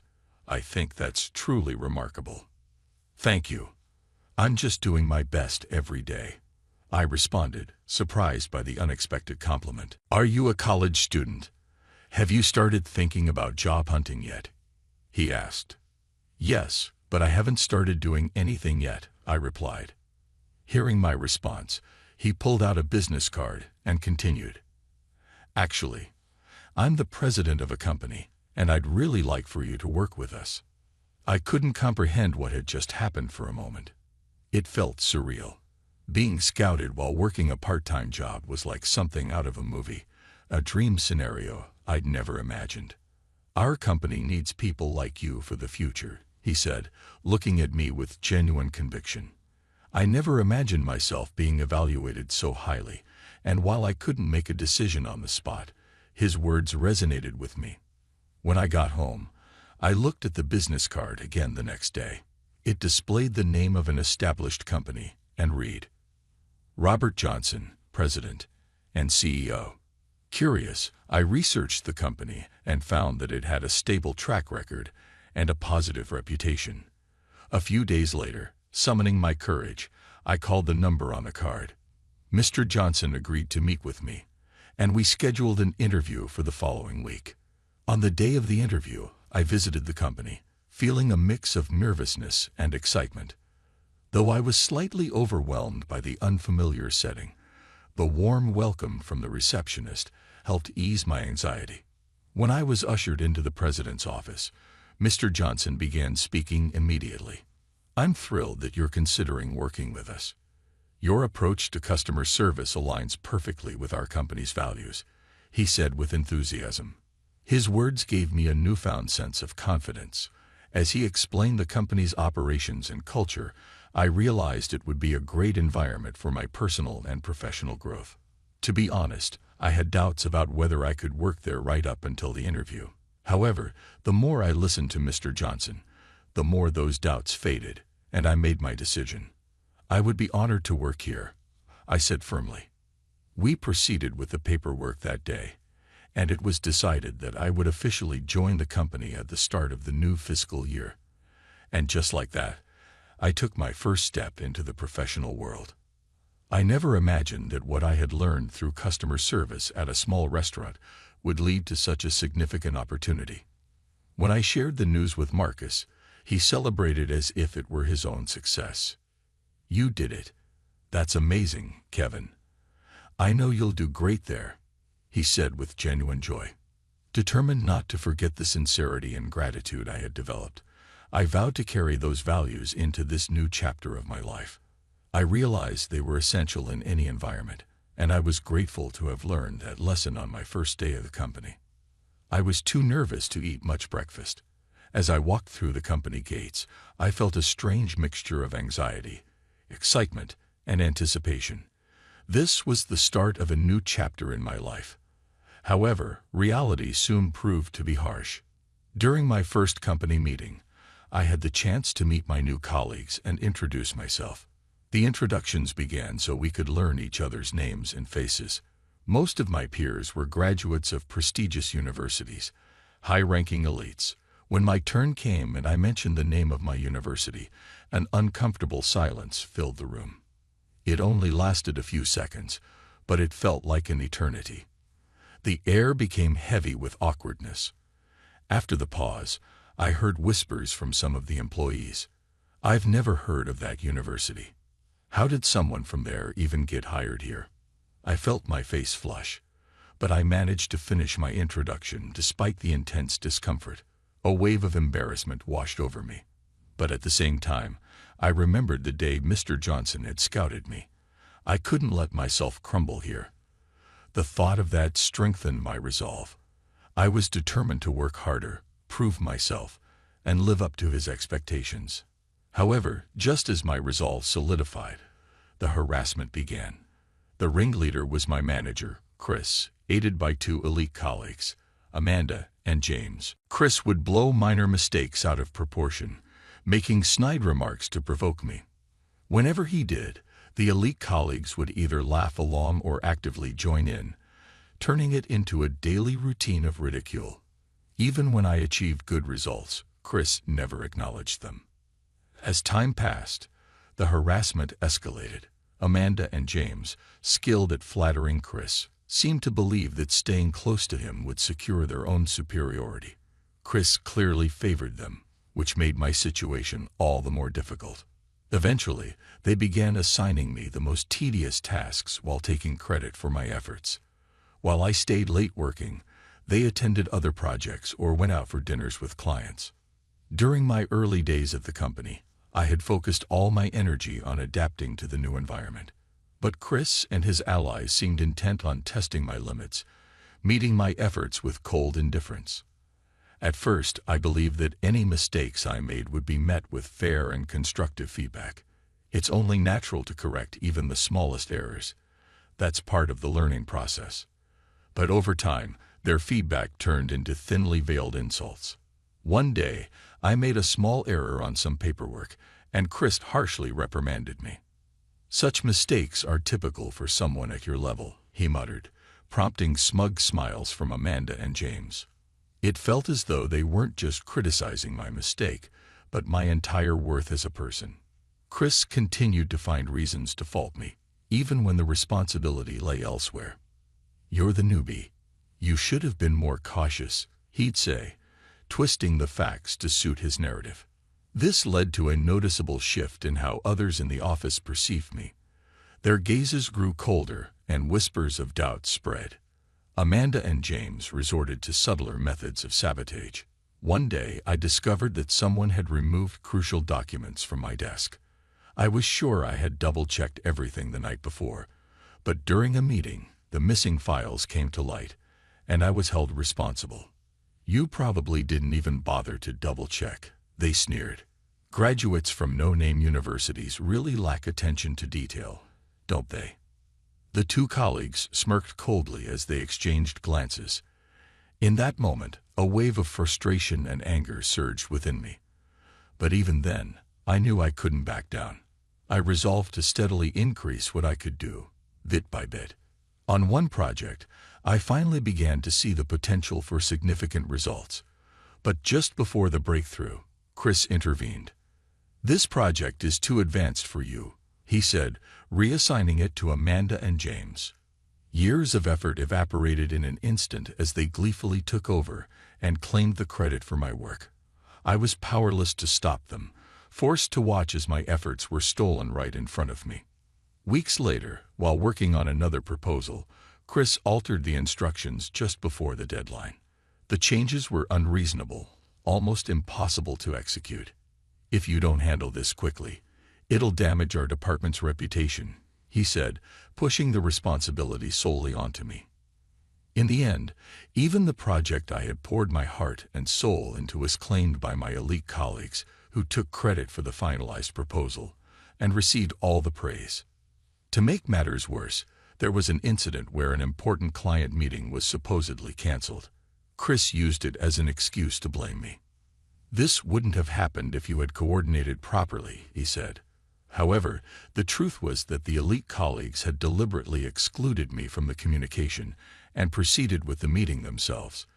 The meeting had never been canceled. These small, calculated schemes piled up, gradually wearing down my spirit. Even so, I didn't give in. The reason I could keep going was because of Mr. Johnson, who believed in me and became my source of strength. He was the only one who consistently recognized and valued my unwavering efforts. I wanted to overcome these hardships, prove my capabilities, and show that my presence here wasn't a mere coincidence. Fortunately, I had another ally, Sophia. A sharp-minded and dependable colleague, she became an invaluable source of support. Meeting her was undoubtedly a major turning point in my journey.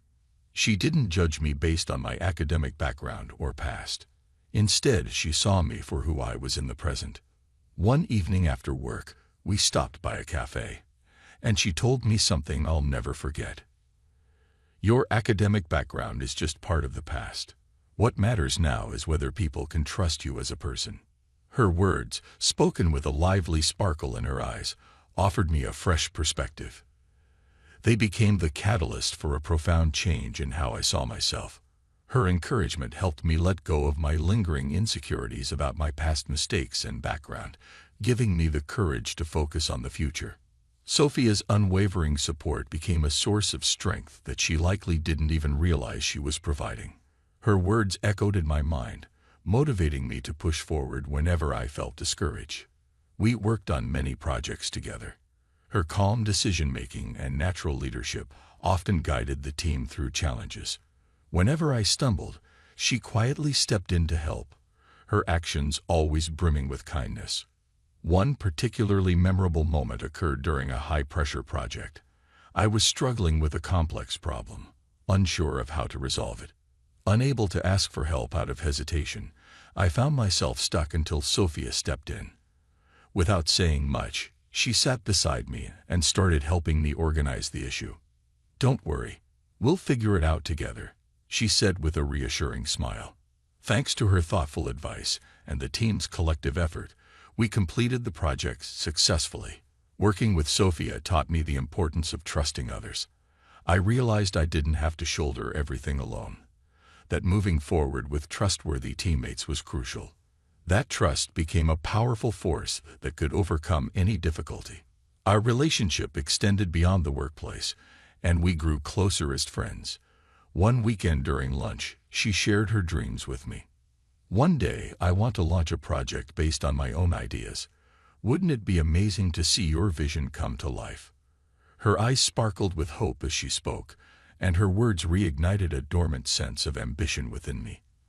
I may not have the creative talent or vision that Sophia has, but I realized I could emulate her steadfast determination and unwavering beliefs. Her words warmed my heart, and just thinking of them brought a smile to my face. I began refining my skills and taking on new projects with a steady and focused mindset. Delivering consistent results became my way of contributing, and I never stopped putting my heart into every task. I believed that someday my efforts would be rewarded, and I resolved to keep pushing beyond my limits. Despite enduring constant harassment, I trusted that overcoming these challenges would help me grow stronger. I held on to the belief that someone out there would recognize my hard work, and I persevered. One night, as I was working late on a new proposal, I heard a voice behind me. "How's the new proposal coming along? Can I take a look?" I turned around to see Mr. Johnson, who had also stayed late. This unexpected opportunity allowed me to present my past achievements and new ideas in detail. "I really admire your dedication. You're doing excellent work," he said with a smile. Hearing those words from someone who believed in me made all my struggles feel a little more worthwhile. Not long after, I was entrusted with leading a major project within the company. As my performance began to shine, the attitudes of my colleagues gradually shifted. The tasks that Chris and the elite colleagues had tried to discard or dismiss were ones I consistently delivered on, and my efforts started gaining recognition within the company. Other managers began trusting me with responsibilities, which only deepened my sense of fulfillment. Contributing to the company through my work became my greatest source of pride. I held on to the belief that unwavering effort would always lead to results. That conviction not only helped me persevere, but also set my career on an exciting new path. One day, I received an email. Its content was almost unbelievable. It was a request for a significant project from a major client. It happened on a bright, sunny morning. As usual, I sat at my desk sipping coffee while checking my emails. That's when one particular email caught my attention. The sender was a client from a large, well-known corporation. The subject line read, "Special request for you," and a wave of tension coursed through me. With a mix of anticipation and anxiety, I opened the email. As I read through the message, a sense of surprise and joy began to well up inside me. The email outlined an enormous project, one unlike anything I had handled before, and the responsibility was being placed in my hands. It was a moment of exhilaration and pride, a recognition of the small successes I had accumulated over time. Still, a question lingered in my mind. Why me? As I continued reading, I found the reason written in the middle of the email. The reason was somewhat unexpected. It was because of a particular action I had taken during a previous project that had been highly valued. I couldn't immediately tell what they were referring to, but as I read further, I realized it was probably about that project. It was a project where the team was struggling to unite and faced significant challenges. With the schedule tightening and pressure mounting daily, there was still no clear solution in sight. The team's morale was low, and it was obvious that everyone was frustrated. I was driven by an overwhelming desire to make this project a success, so I took it upon myself to step into the role of leader. I strengthened communication with the team and explored ways to maximize each member's strengths. To make it easier for everyone to open up, I invited each member individually to a cafe. encouraging them to order whatever they liked. We started with casual conversations about their favorite menu items. Once the tension eased, I asked them how far they had progressed, where they were stuck, and about their backgrounds. I also encouraged them to vent their frustrations about the project. Not only did sharing their thoughts lighten their emotional burdens, but it also revealed areas for improvement and provided insights beyond my expectations. Understanding each team member's hobbies and interests, something that rarely came up in the workplace, gave me valuable hints for task distribution within the project. Additionally, pairing members with similar interests made communication more seamless, which helped the work progress more efficiently. Although some questioned the logic behind this approach, given the tight timeline, it proved to be the right decision. Immediately after these one-on-one meetings, I reorganized the team and held a strategic meeting. This project's success wasn't something that could be achieved by a single person. I worked diligently to explain my strategy and to build a system where each member could fully leverage their strengths. By clarifying individual roles, I ensured that everyone could unite and work towards the same goal. We held meetings almost daily, addressing issues as soon as they arose and constantly refining our approach. The process of inching closer to our goal felt like climbing a steep mountain, step by step. As the project leader, I gained a renewed appreciation for the power of teamwork and the immense responsibility that comes with leadership. Finally, after months of effort, the day arrived when our work bore fruit. The project was completed, and we presented it to the client. Our team gave it everything we had prepared, and the result was far more successful than we could have imagined. The client was full of praise, and the team shared in the moment of triumph, feeling that all our hard work had been rewarded. That success became a significant source of confidence for me. I never imagined that my past actions could lead to new possibilities like this. But in hindsight, I realized that it was the accumulation of small, consistent efforts that made this success possible. The current request, it seemed, was a direct result of the feedback from the client during that earlier project. I never expected that my actions back then would create such a positive reputation. I quickly began drafting a reply to the email. I am fully committed to this project and will dedicate myself to earning your trust. Once I hit the send button, a deep sense of enthusiasm for the project began to burn within me. A few days later, I visited the client's office to discuss the project details. Located in the heart of the city, the building had an exterior that exuded sophistication and solidity. As I stepped inside, the excitement and nervousness I felt grew even stronger. After checking in at reception, I was escorted to a meeting room. The space was bright, with natural light streaming through large glass windows, and the elegant interior design created a welcoming and comfortable atmosphere. Before long, the person in charge, whom I had worked with previously, appeared. He greeted me with the same friendly attitude I remembered, and the meeting began. "This project is very important to us. We're counting on your leadership," he said.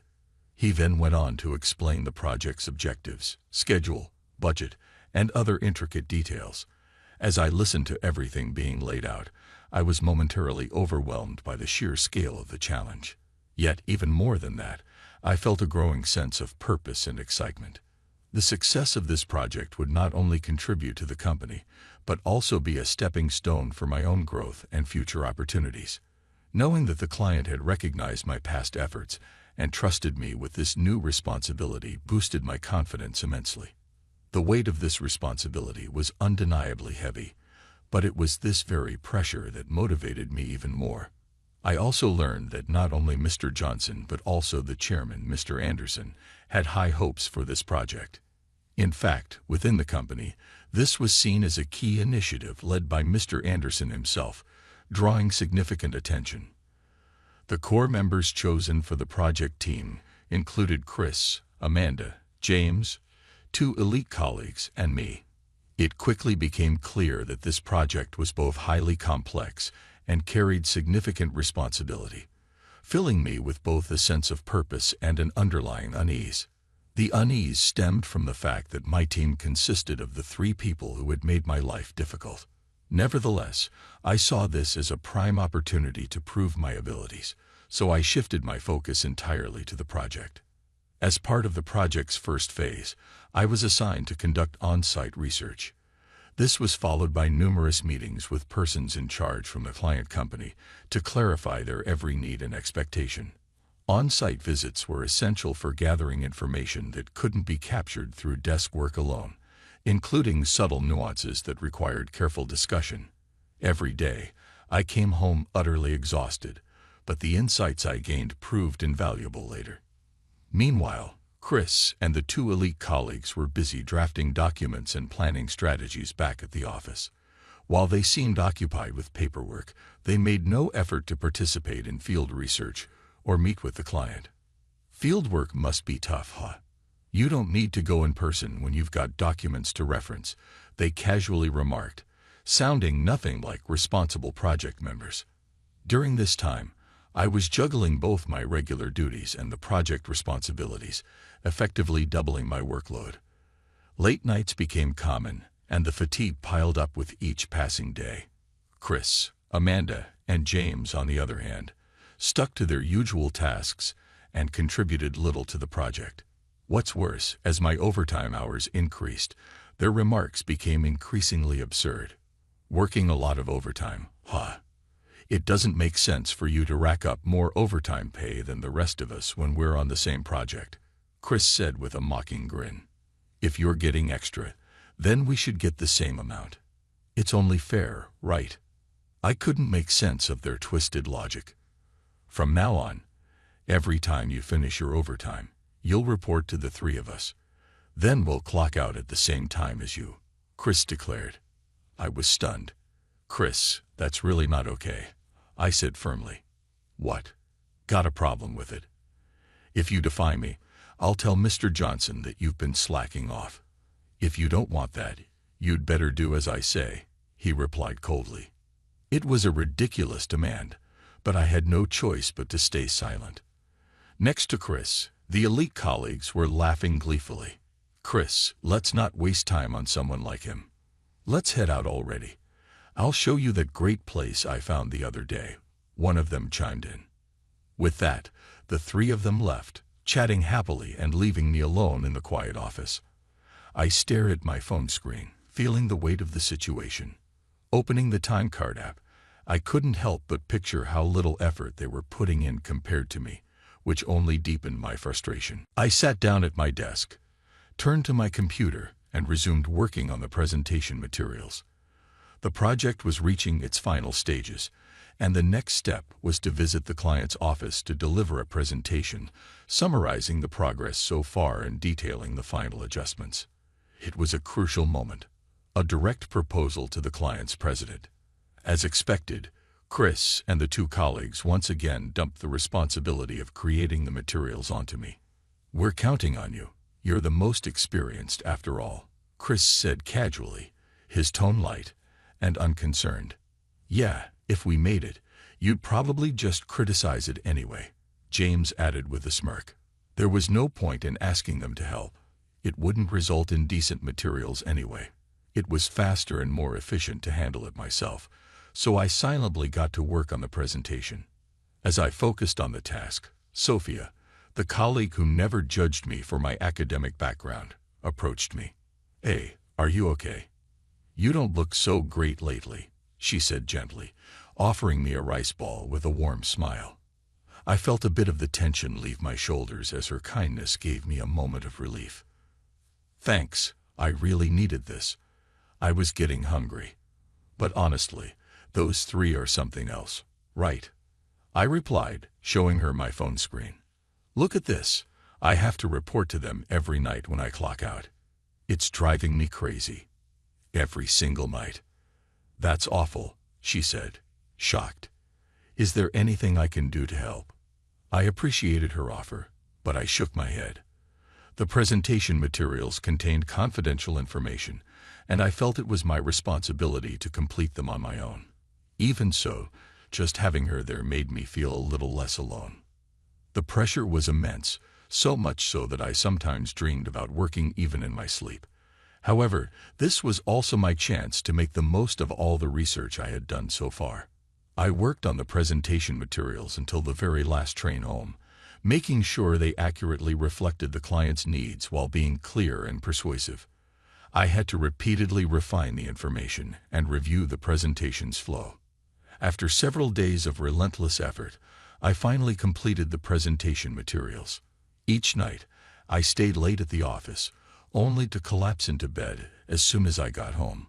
Often, I barely ate, and the accumulated fatigue left me dizzy at times.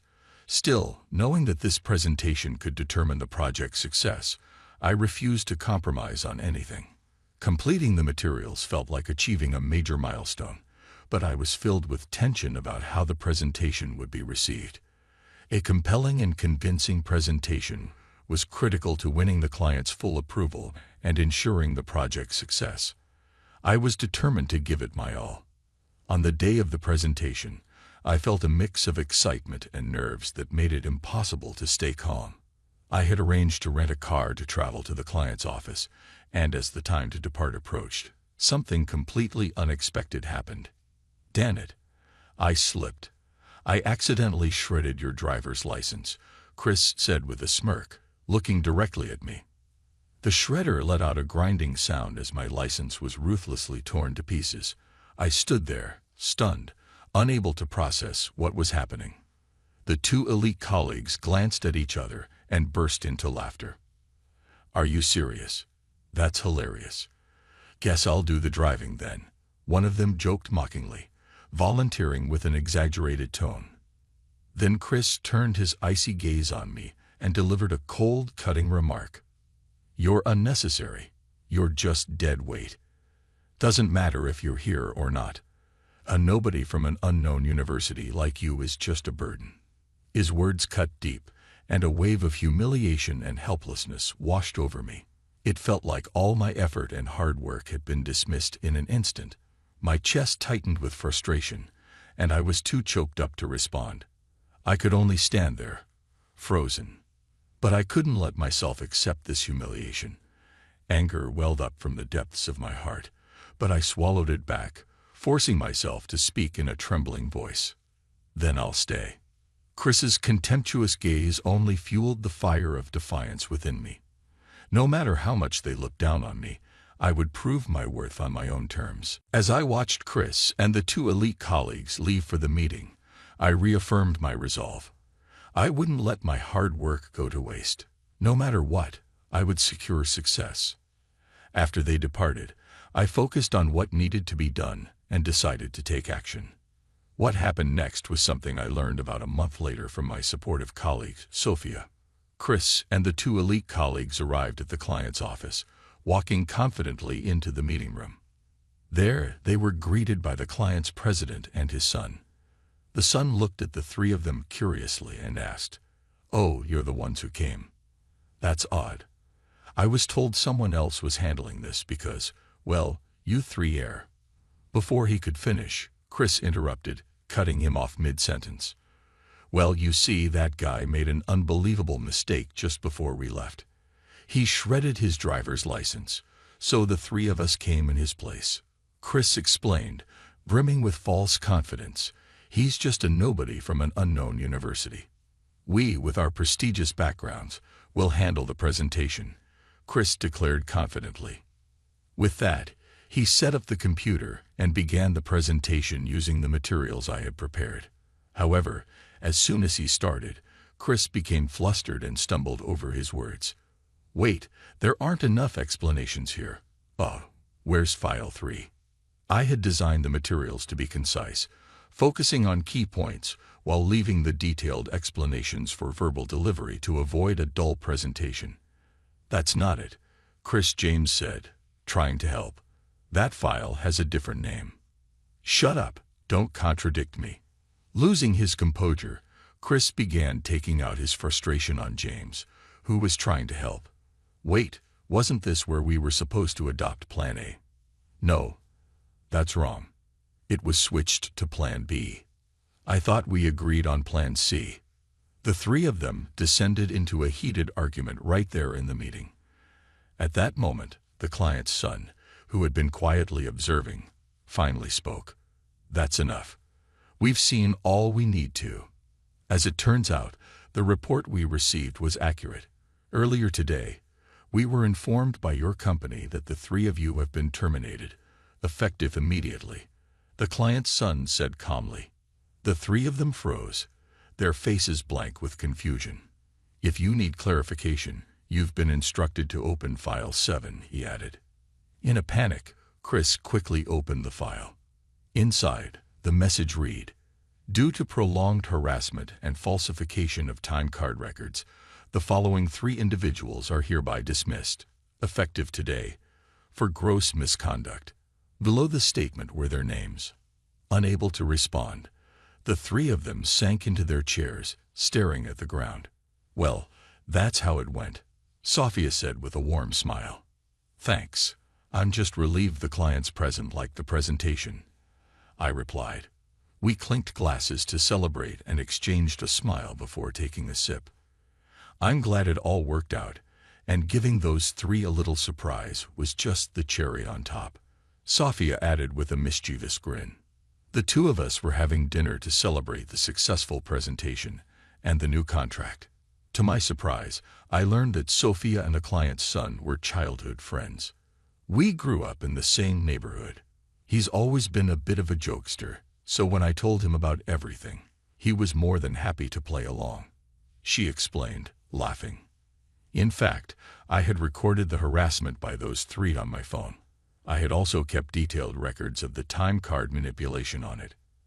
After Chris and his colleagues left for the client's office, Sophia and I headed straight to Mr. Johnson's office to present the evidence. Mr. Johnson admitted he had suspected misconduct for some time and had warned Chris repeatedly that success wasn't determined by academic background. However, he was completely unaware of the time card falsifications and was furious. "This warrants dismissal. They've brought this on themselves," he said firmly. Sophia then suggested informing the client's son, who she knew personally, and letting him deliver the news during the meeting. The client's son, seeing the humor in the situation, gladly agreed to cooperate. "Thanks to you, I was able to keep pushing through this project," I said, feeling emotions I had long kept buried start to surface. Sophia took a sip of water, set her glass down gently, and replied, "You've worked so hard to get here. I'm truly happy to see your efforts pay off." "I don't think I could have done this without you," I admitted, unable to suppress the feelings that had been building inside me. It was no longer possible to stay silent. I took a deep breath and decided to be honest. "I don't just feel grateful to you. I've always liked you, not just as a colleague, but as a person." "Sophia," the words came out so naturally that they surprised even me. The tension I'd been carrying evaporated, leaving me to wait for her reaction. Sophia's eyes widened slightly in surprise, but then she smiled warmly, her cheeks tinged with a faint blush. "Thank you," she said softly. Her expression was calm and a little shy, but her words carried sincerity. "I've always been moved by your honesty and dedication during our time working together. I'm so glad we can finally be open with each other like this," she said. We shared a quiet smile and turned to look out at the night skyline. The city lights twinkling like a celebration just for us. It felt as though all the struggles and hard work leading up to this moment had been worth it. "Let's keep moving forward together," she said gently. Her words felt like the greatest encouragement, and my chest filled with warmth. I nodded deeply and placed my hand over hers on the table. The glittering nightscape seemed to bless our newfound connection, shining endlessly as we sat there, ready to face the future together.